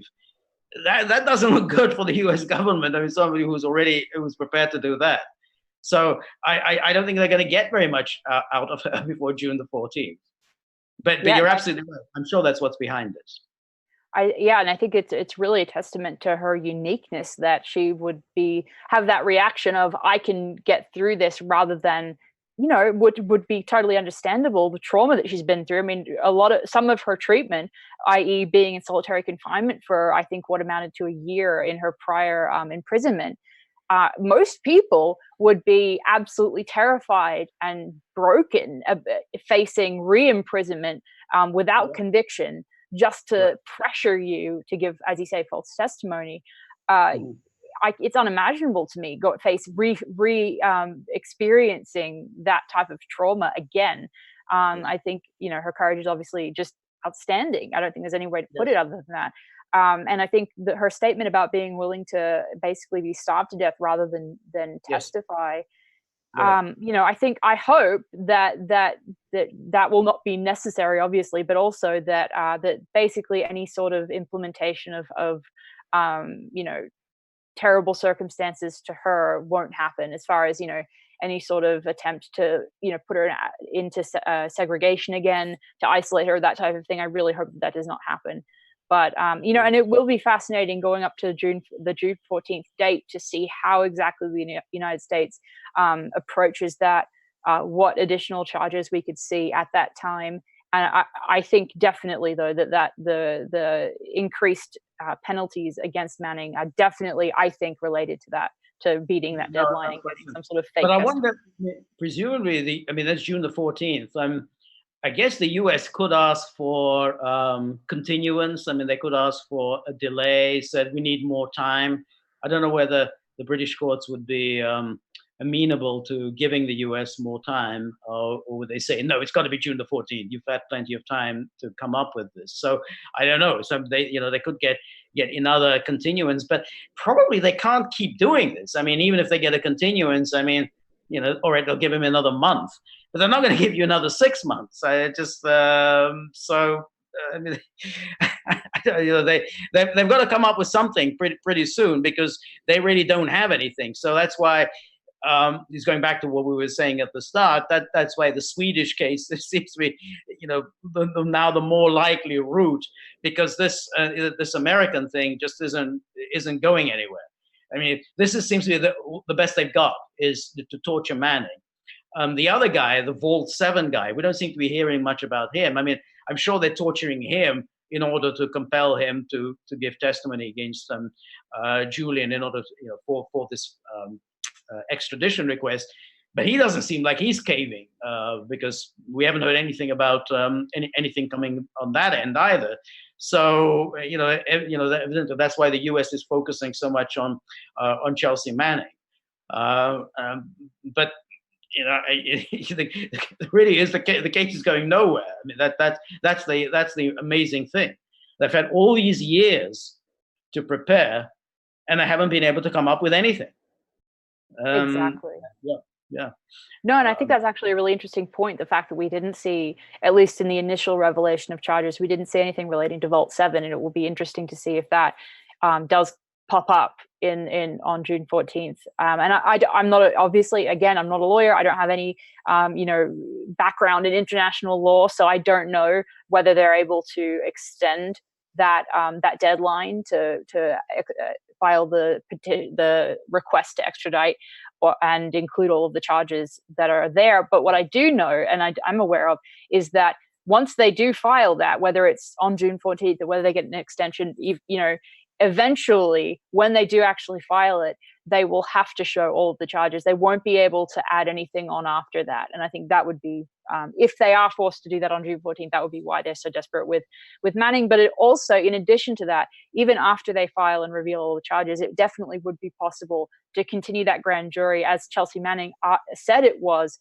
in order to basically prepare their argument, in order to sort of craft a narrative that they could then use in the courtroom, which, as Chelsea Manning's legal counsel said, is completely illegal. It's not allowed. Yeah. But of course, once the US has got Julian Assange in his hands, then I think they're going to hit him with all sorts of charges and all sorts of stuff that didn't come up in the extradition request. And while the British may protest and say, hey, you never told us in your extradition request that you were going to charge him with that, since when has the US ever worried about keeping its promises or adhering to international law? So that's not going to, they don't care that the British might be upset about this. But their problem at this stage is to get their hands on him. That's what they've got to do. They've got to come up with something in order to persuade the British courts, because at the moment they don't have anything to persuade the British courts. So that's why maybe they're thinking that Sweden is the our best route. Definitely. And I think, Sweden does have a history of extraditing, I believe, every single extradition that to the US that has been requested by the US from Sweden has been approved by Sweden thus far, to my knowledge. And so I think it's also really important to focus on the UK Home Secretary, because it really is, it echoes Assange's statement too. The UK must resist this from the Trump administration. Well, the UK Home Secretary is the one that has to consent to Assange being extradited onward from Sweden to the US. So I think that is where people need to be sending letters. We need to be highlighting that and make sure that people are aware that that forward extradition to the United States from Sweden cannot happen unless the UK Home Secretary allows it to happen. So that is the real mechanism that could, I think, prevent this if we highlight it, potentially. Now, I was just going back to the point that you mentioned earlier, the situation with those documents and material that is in the hands now of the Ecuador government, that apparently they're going to hand over to the US. Do we know anything about the status of that? Has that handover already taken place, or what's going on about that? Because there may be something in those documents that they could try to use in their extradition request. But that's why I'm curious as to whether we know whether the handover has been made. Yeah, to my knowledge, I don't think it has yet. It may be happening today. I first heard about that a couple of days ago. We don't know what was involved in that. There's no way for us to know at this point whether anything would be in those documents and belongings that could be used to create new charges. But again, I'll say what I said earlier. If new charges come from that material, there's honestly no way for the public to know whether that's based on legitimate evidence that were in his belongings, or whether the US or UK or Ecuador has planted some sort of evidence that they could then use to basically trump up phony charges against Assange. So anything that comes from that material is suspect in a big way. Yes, no, that I don't doubt. But I just wonder whether they can say, "Hey, we've come up with this new source of material to go before the British judge. Look what we just come up." I think that's a big concern. I think that's definitely a possibility, unfortunately. Yeah. No, that's what I was wondering. Whether we know anything about that. Not to, like, for example, I don't think we've heard anything about like the US hasn't made any sort of allegation that, oh, look what we found. Like, that hasn't happened yet, to my knowledge. So. It'll be something and if anything like that does happen in the next week, obviously we'll discuss it on the next Vigil, because it would be incredibly important. Yeah, no, but that's right, because because it's obvious that the US is having difficulties coming up with a case against him. So so there's the Manning aspect. There's the Vault 7 guy whose name I can never remember. There's that. And now there's this other thing where if they can use some of this material and, if they can just somehow bring it together, and with a view to suggesting that he was a hacker, that he was somehow actually actively conspiring in hacking, actively conspiring in stealing information, something like that. They probably tried to also say that he was working with the Russians, he was an agent of the Russian government, saying something like that. But they probably can't do the Russian thing. That's going to be too ludicrous. But the conspiring and the hacking seems to be where they would probably want to go. So that's I think that's where they would try to. Try to manufacture information or whatever in order to present that to the British courts. Definitely, so and I think that the British courts can say, "Oh well, this hacking. Well, we take a dim view of hacking. We don't like hacking. So it's rather than making it a matter of journalism." Right. No, that's a really great point. And I think as well, there's the concern, at least, for me, I think that it would be really a possibility as well, that even if, like, let's say charges come from something that is either real or not real that's in his belongings, like, and whatever. We could see charges related to that, but we may not know what the evidence is. They may not tell us what that evidence is to back that up. And then by the time he gets to the US, we don't see any evidence. It's all completely classified, secret. His lawyers don't even get to see anything. And that's the horrible possibility that we end up with once he gets to the United States. So that's even more concerning as well. No, of course. No, we're never going to see any of that. I mean, that's going to, so even if there would be a quote trial, unquote, in the US, we won't get to see any of it. I mean, nothing.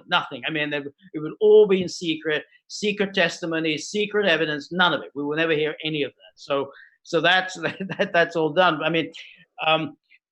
I guess it's interesting during the extradition request, can they try to, do a whole thing in secret in the British courts? I don't know, but I think regardless of whether they can do it secretly in the UK, I think that they are going to try to get him to Sweden.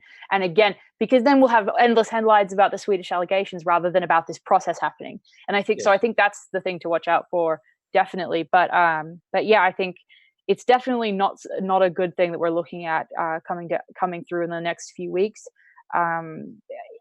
As we said, I think everything, even if they completely make up something that's in his belongings and they create some charges about that, like you say, we'll never be able to determine whether that's legitimate or not. There is no prospect of a fair trial. And so I think that, the Trump supporters out there who still think that this is something where Trump is going to protect Assange, I think that all you have to do is look to Chelsea Manning's experience as a preview of what's going to happen to Assange, where Chelsea Manning's lawyers were not really even heard by the judge when the judge first basically held her, in a sense, to coerce her into providing testimony. Her lawyers, were not even allowed to give their argument in front of the judge. He just said, well, you're going to jail now, basically. And we've heard, John Kiriakou, CIA whistleblower, who's been on the Unity 4J vigils multiple times, said the same thing. His lawyers had all of these arguments prepped and ready to go. The judge did not allow them to even be aired in court. So, that's absolutely right. And all of those, there was such stupid articles at the time of Julian Assange's arrest, suggesting that, when there's a trial in the United States, then Julian Assange is going to be able to show all these documents and put the U.S. government on trial, turn the tables on his accusers, do a j'accuse against the courts. You are the criminals. And so it ain't going to happen. That's not the way the system works. You don't turn the tables on the government. The government just controls the system. And they're going to make sure that you don't have access to anything, just as you said. When John Kiriakou, when he did this vigil, he explained very vividly exactly what happened in his case. He said, okay, I want these documents. And the prosecutor said, well, you can't have these documents. And the judge said, yeah, that's it. I agree with the prosecutors. You can't have these documents. That's it. Case is over. That's exactly what's going to happen. The notion that we're going to have some sort of a, he's going to turn the tables on his accusers.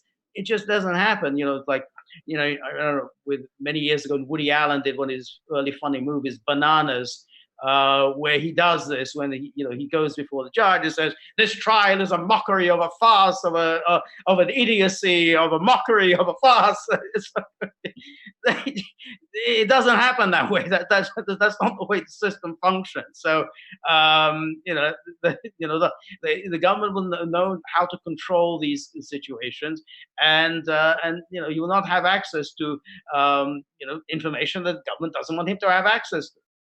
Absolutely. Yeah. And I think that in itself, that silence that will surround that process, if he does come to the United States, will again leave the door open. That silence will allow legacy press outlets to step in and craft those narratives and make this about Sweden. They'll be able to distract us from the reality of the way that trial takes place. And I think that's another danger that we face, looking at the possible future. And I also want to remind people about a protest that's against the handing over of Julian Assange's computers and files to the USA by Ecuador outside the embassy on Monday, the 20th of May at 8:45 a.m. UK time. So please, if you are in the UK and if you're able to get to London, please join in this protest. I believe also that means that the handover would be on the 20th of May. So that answers one of your earlier questions, George, I believe.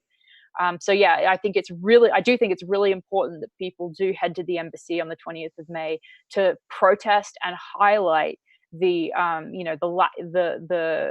fact that this is going to be the handover of Assange's belongings, because it is so concerning that this would not only be attacking the ability of WikiLeaks and Julian Assange to act in their role as journalists, but also could be used to falsify evidence against Assange, both of which are really concerning. So please do that. And I know that you can find information on this from MEB, which is at Greek Emmy on Twitter, and you can find more information at wiseupaction.info, which is where Wise Up Action has a lot of vigils that they do. They used to do at the embassy a lot. They still do vigils at the embassy. They also do vigils at Belmarsh Prison, which is really important as well. So I think that when people ask, well, what can I do? You can show up to vigils. If you can't make it, physically because you're not in the UK, you can do what you can online to promote these vigils and spread information in general to counter the false narratives that are put out there by establishment press. Right. No, absolutely right. No, that's a good point. So that's 8:45 a.m. UK time? Yes. Okay. Yes.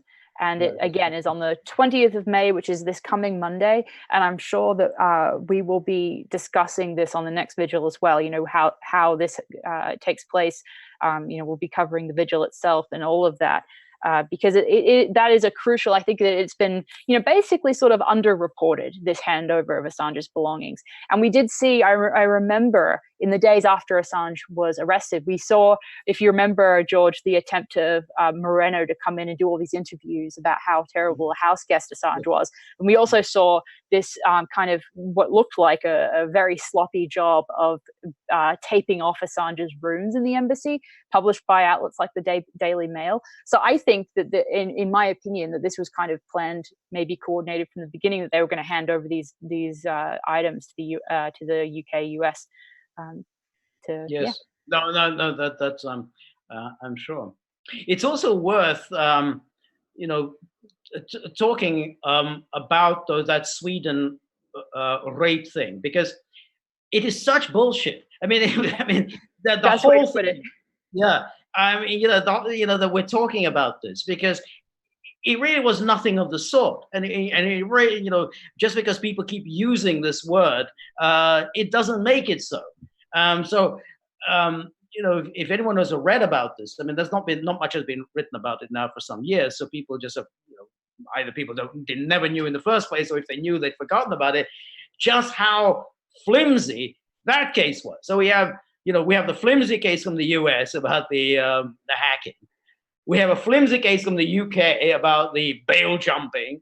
And at the heart of it all, where it all started, we have an extraordinarily flimsy case about rape. Because if you just read about what happened, it's clear that it wasn't rape. It wasn't even remotely close to rape. I think as George Galloway, talked about this a couple of years ago, and I watched this a few days ago. He said, even if you accept everything that these two women say, even if you say everything that they say is true, it doesn't make it rape. I mean, it's the worst you can say is it was bad form on his part, or he didn't follow the sexual etiquette of contemporary Sweden, which isn't surprising because he's not a Swede. I mean, he's not familiar with the precise sexual etiquette that is followed in Sweden. And that's taking it at its best. That's taking it if at the point at which the two women are telling the truth. But there's no reason to believe that they are telling the truth. I mean, they suddenly came up with this story afterwards and so on. So there's no reason to believe them. And which is why the Swedes really, after all this time and after interviewing everybody and after doing all this investigation, they still haven't been able to bring charges against him. After all this time, 10 years have elapsed. You mean 10 years of interviews and investigation, and you still can't charge him? You can smear him before the world's cameras, but you still can't charge him with this? I mean, you know what a ridiculously flimsy case that is. Absolutely. And I think that's exactly why Christian Hafrenson is so confident that Assange be very successful in clearing his name. If you take the Swedes at their word that all they want to do is, address these allegations, I think that Assange and his legal counsel would have no problem clearing his name. I think that there's enough evidence in the public domain that this was, that these allegations are not, that they're false. I think that is, any journalist worth their salt can go and find the information that basically counters all of the allegations against Assange. It's not that hard to do, but it's not that. It's not uncommon these days for journalists to do very little actual research and investigation themselves. They often just copy paste other articles, and that's how, again, we have the manufacturing of false consent and false consensus on issues like these allegations.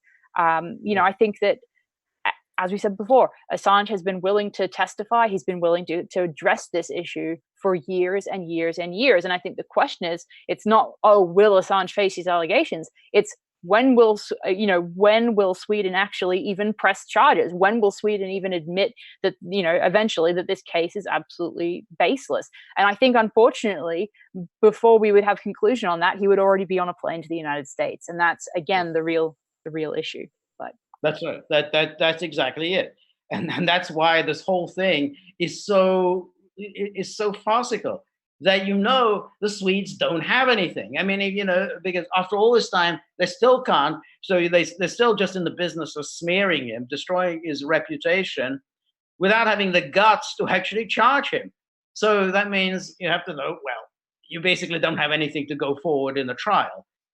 So why are you bringing this up now? Well, you're bringing it up in order to have a mechanism to get him to Stockholm and then boom, straight on to the US. And because you're obviously not prepared for trial. You've had a long time to prepare for this. It's not a complicated case. I mean, it's, there are cases that are complicated, lots of financial shenanigans. This isn't complicated. So if you don't have a case, then, why are you prancing in front of the cameras and talking about it? Absolutely. And I think another thing that's interesting to me as well is, I remember I was doing research as part of the prep work for this parts of the different entries in this series that Consortium News is running on WikiLeaks publications. And part of that research, I found, and WikiLeaks actually tweeted this email out recently.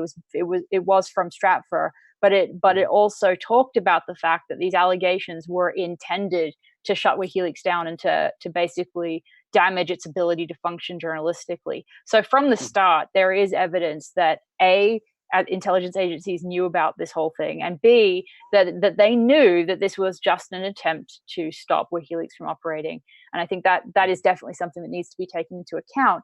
But it's old news in so many ways, and yet establishment press does not report this. That evidence, whether it's Stratfor knowing about it, whether it's the real intent, whether it's the evidence that debunks these allegations, none of that is included in establishment media reports. They just act as if it doesn't exist. So then the public, the well-intentioned public, honestly doesn't know it exists, and they assume that there must be some sort of, where there's smoke, there's fire substance to these allegations, and that's very unfortunate. Where there's smoke, there's fire. Exactly. That's the key. That's how the media operate on that basis, because it's it's the human impulse. You think, well, where there's smoke, there's fire. So that New York Times article, which was that particularly disgusting one, it quoted that one of those women, Anna Ardin, saying something like, well, for me, this case has always been about Julian's treatment of women. Now, if you go to the link in the New York Times, it provides a link in that tweet that she sent out. What she said was, "I will be sorry to see him extradited to the US. For me, this case was all about his treatment of women." But for some reason, the New York Times omitted that first sentence, which is saying, "I will be sad to see him extradited to the US. For me, it was always a case about his treatment of women." So for the Times just to suggest, well, this woman is really clearly very upset about Julian Assange, she just said, "I don't want to see him extradited to the US. For me, it was about that." So that's, even if you believe everything she's saying, which you obviously don't have to, it's, again, extraordinarily tendentious and deceitful of the times, not to put the full context of in which he said that she doesn't want to see him extradited to the U.S. And obviously she doesn't want to see her case being used as the mechanism to extradite him to the U.S.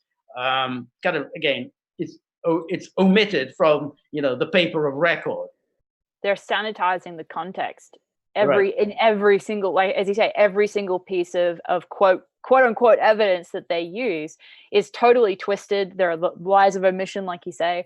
And it's really unfortunate that the well-meaning public then says, oh, well, maybe, because obviously rape is a terrible thing. It's very serious. He should face charges. They believe that it's charges that haven't even been laid yet.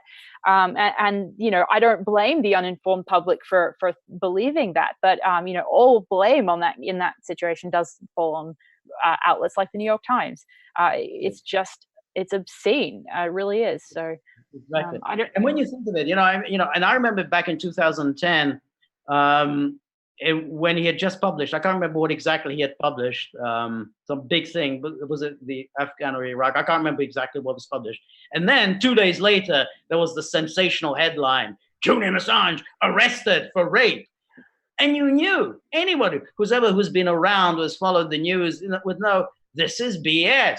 You mean this person that the U.S. government gets its hands on, and they wanted to get their hands on him in 2010. This person, lo and behold, he commits rape. That's a really, that's a really, really, happy coincidence that it should happen all at the same time. You knew it, so it was nonsense. And of course, then 2 days later, the charges were dropped, and then, what a surprise, they're reinstated.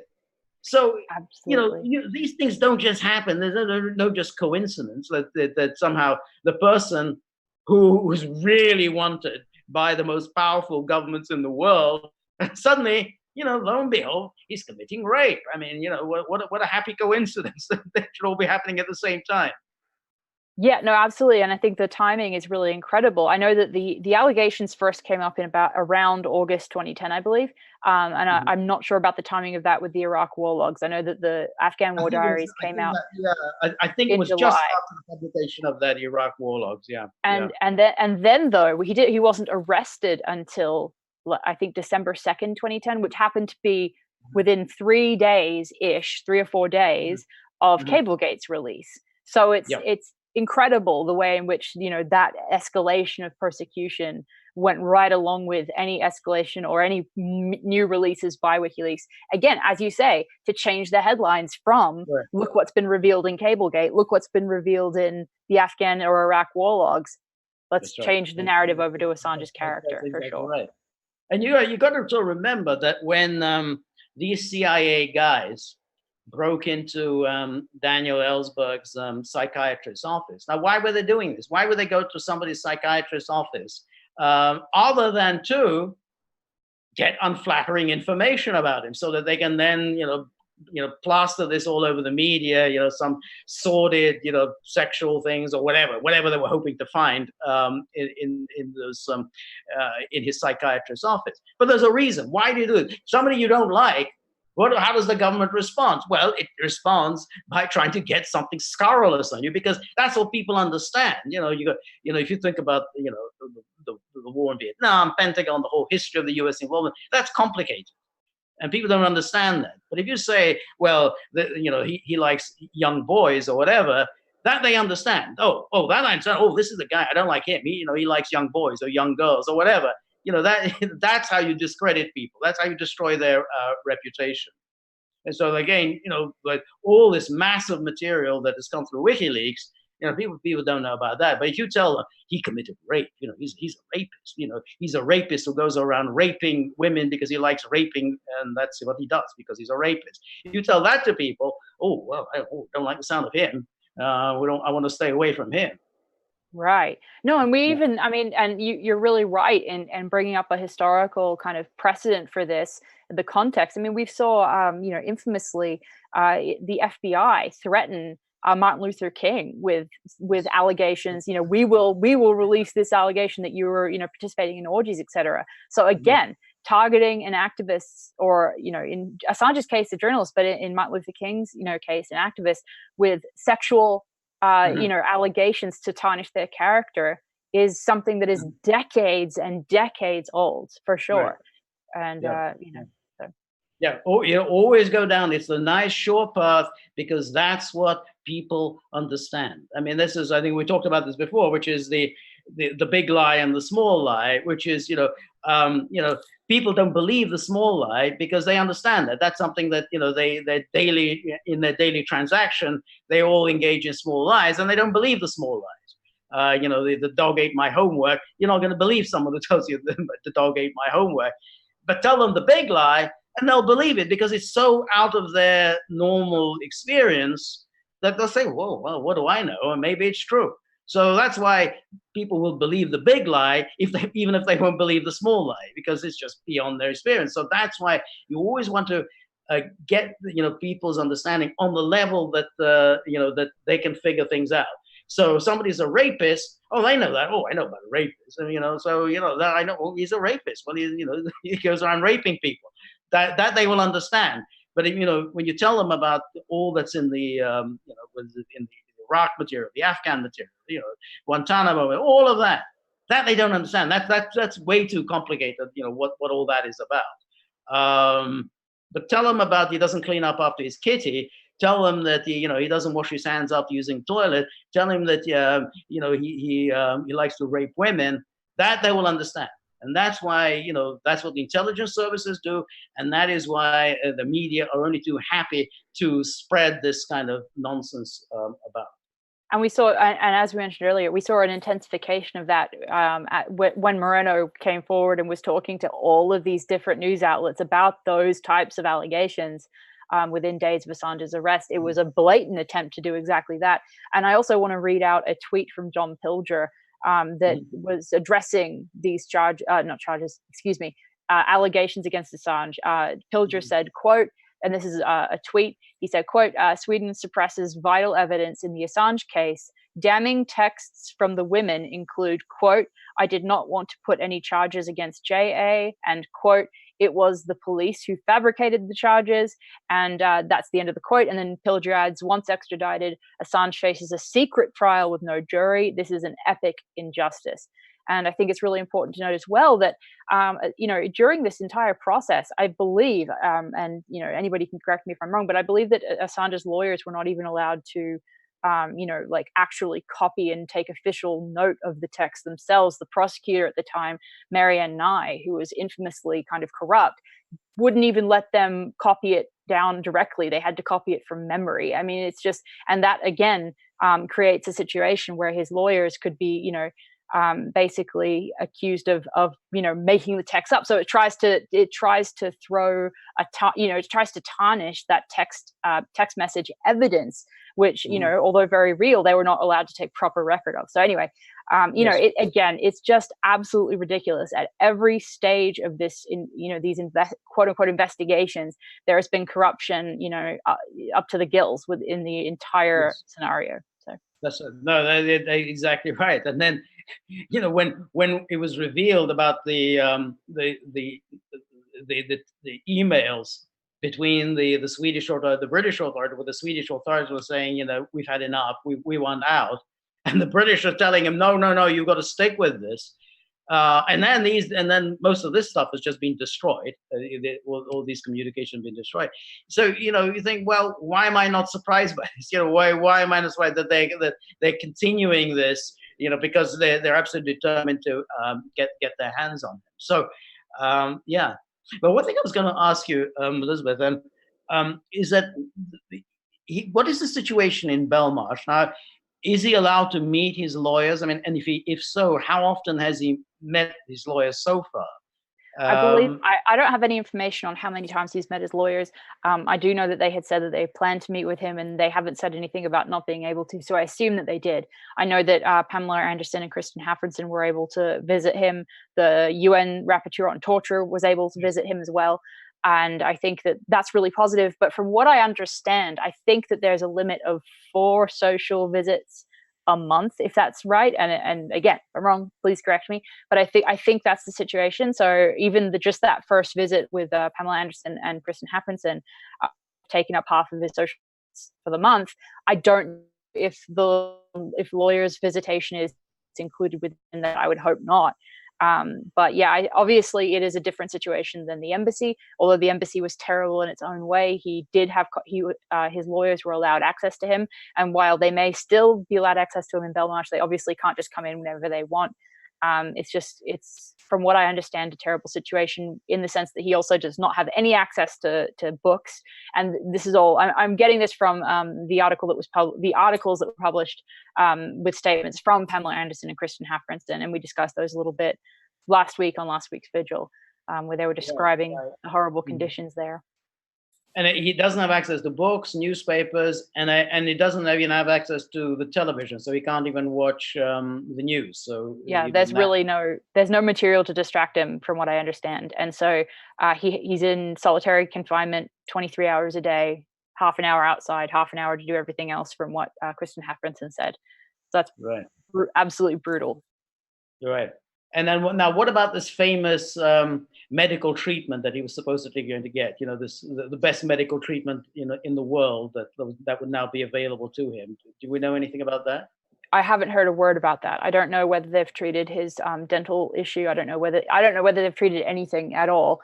I don't expect that they would have, but I would hope so. But I don't think there's any way to trust them that they would do that. Yeah, no, I don't believe it for one moment. Any more than, incidentally, I believe that they won't eavesdrop on his meetings with his lawyers. I mean, I know you're not supposed to do that, but I don't believe that they won't. National security concerns and so on. So that I'm sure they would. But there is an interesting aspect of it, because after 6 months, he would be eligible for parole. No.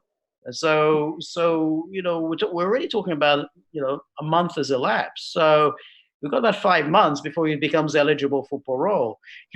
5 months can go by pretty quickly. So you kind of wonder what what plan the authorities have. I mean, I assume they're going to deny him parole, so they can keep him in custody for as long as possible. Well, I think that the UK probably hopes that he'll be in the hands of the US by then via Sweden. I don't think that he'll be there by then. So unfortunately. Yes.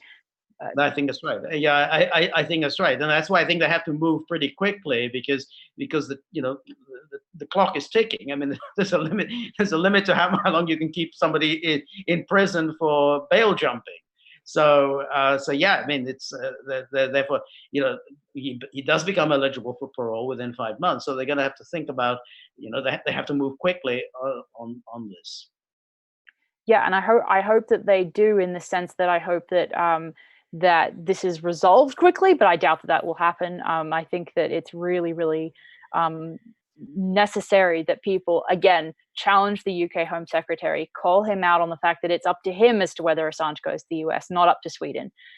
So I think that really is the thing that I'd like to leave the audience with the most from this week's Vigil, is we need to be focusing on the UK Home Secretary and his decision, because it's really, it's not up to Sweden whether to extradite him to the US or not. And the false perception that it is up to Sweden is something that I think the US and UK media has definitely tried to create in people's minds, for sure. Right. No, I think that's right. There's also another aspect of it, which is, and I don't know what you think of it, in terms of influencing U.S. opinion. Now, U.S. opinion, U.S. media are obviously universally hostile to Julian Assange and so on. So that's good. But there is this character, Tucker Carlson, on Fox News, who's kind of bucked the trend on a number of issues. I mean, he's been, critical on Russiagate. He's been critical on on war with Iran. He's been critical on Venezuela. I don't know him, and I don't know if you know anyone who knows him, but I wonder whether he might be a person to approach to see whether he would be willing to publicize the Assange case, the Chelsea Manning case. I don't know. That seems to me that's at least an opening in the mainstream media, somebody who might be receptive to that. Yeah, it's definitely possible. I don't know if any viewers or listeners are, in contact with him. By all means, try. I think anything at this point is worth trying. Right. So I think he's somebody. Yeah, exactly. He's somebody that Trump watches. Yeah. And if he takes up the cause, I mean, even if he does, two items in 2 months, it'll have some, it'll have an impact. Yeah, I think his show is widely watched. Yeah, I think that John Kiriaku's statement was really interesting. A number of weeks ago, just prior to Assange's arrest, he came on and said that he feels, he's been told that Trump is basically malleable to the people around him and their kind of decisions, or not decisions, but their kind of statements. So it would be very helpful if somebody within that circle could be saying, "Now look here. This is ridiculous, et cetera, et cetera." I think, unfortunately, the reverse right now is happening and has happened. And I think that's what may be part of why we're seeing this. I think it would be very important for Trump supporters and Trump sympathetic journalists and pundits to confront Trump, to say that this is an issue that they care about. And that's why it's so important that Trump followers don't kind of become pacified by narratives that say that Trump is going to pardon him or protect him once he's in the US. That's just as insidious as the narratives that call him a rapist, in my opinion. Yeah. No, that's exactly right. Yeah, absolutely right. Yeah. And I think that's right. I mean, I think that that it seems a useful approach. The man is the head of the Justice Department, and he watches Tucker Carlson, he watches Fox News. He might be amenable to some kind of persuasion on this. And I don't know whether it's hopeful, but as you say, it's at this stage you want to try anything. I mean, anything is better than nothing. Absolutely, no question. And I think it is, as you say, it's so important for the sort of MAGA quadrant of the population to make it really clear to Trump that they will not support him if he prosecutes Assange, if he prosecutes Manning. And I have noticed since Manning was re-imprisoned, there's been this horrible dichotomy where some people will support Assange, but literally tweet to me Chelsea Manning, and they'll misgender Chelsea Manning, and they'll say, Bradley Manning is a criminal and a felon and et cetera, et cetera. But then you have the complete opposite where, you'll have people saying, well, Chelsea Manning, I support her, but I think, Julian Assange is a horrible rapist and what he did in 2016 was terrible and, he should be imprisoned and all of this. So to me, that's a really sad statement on the success of these propaganda narratives on the left and right. And that's where, again, I think that the narrative about, from QAnon saying that, Assange is safe and et cetera, is just as dangerous as this, Assange is a rapist type narrative. And I'm sad to see so many supporters totally divided. Because without Chelsea Manning, WikiLeaks could never have published, the collateral murder video and so many other amazing publications. Without WikiLeaks, Manning would never have gotten that material out there. It's incredible that people can have such cognitive dissonance that they actually separate those two in their minds and have them as some sort of black and white opposite where one is good and one is bad. It's a shame. Yeah, no, that's exactly right. I mean, this information, I mean, there's no question. I mean, Chelsea Manning is an extraordinary heroic figure.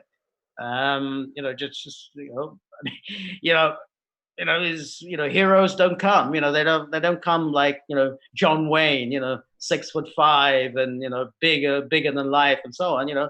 Heroes come in different shapes and sizes, and this person is a hero and a person of extraordinary tenacity and rectitude. And so we owe everything really to her courage and what she did. I mean, it was all a matter of conscience. I mean, it was all conscience, because she saw these crimes and she felt that she needed to do something about it. It's exactly what what whistleblowers are supposed to do. And that's you commit a small crime in order to disclose a much greater crime. Definitely. And I think as well, when you look at what's happening to her now, where she's re-imprisoned without charge, without any conviction. I think that also, in addition to the attempt to try and prosecute Assange, by forcing, in connection with forcing her to testify and give some sort of different false testimony, it also sends a message to potential whistleblowers that even if you were to get a commutation after you're prosecuted, we will always have you. We can do whatever we want to you at any time. Your freedom is never really a real, tangible thing. But on the note of Chelsea Manning's incredible courage, I think that it would be great to kind of wrap it up here. Do you have any other thoughts on Assange, Manning, or anything else to share before we wrap up today? I did have one thought, but I just it I slipped hate out that. of my. That happens Yeah, all the time. exactly. So I was gonna, exactly. I was gonna mention something, but now it's it's the absolute worst when you're in mid-sentence and then you lose the thought. Exactly, you have a thought, and then no, I think we've covered the bases, and I think that it's important that we do what we can. I mean, so anything at all that might be. I mean, I thought today about the Tucker Carlson thing. Maybe it's completely hopeless. Maybe it's completely ridiculous. Nonetheless, it's worth trying. And this is a person who has bucked the trend on a number of issues. It's a story that might interest him. It might not. No. Well, I think it's interesting, and that's that's a good positive note to end on. In a way, it's the sense that somebody like Tucker Carlson has actually questioned Trump's pro-war policies more than Rachel Maddow has. So I think that there may be some hope in trying to get that type of approach to get through to Trump. We can't just expect that it would magically fix everything, but I think it's definitely something to try. And obviously, whatever happens, we'll be back next week to cover it. But that's good. Anyway, well, thank you so much, Elizabeth. Thank you, George, for hosting.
Bye.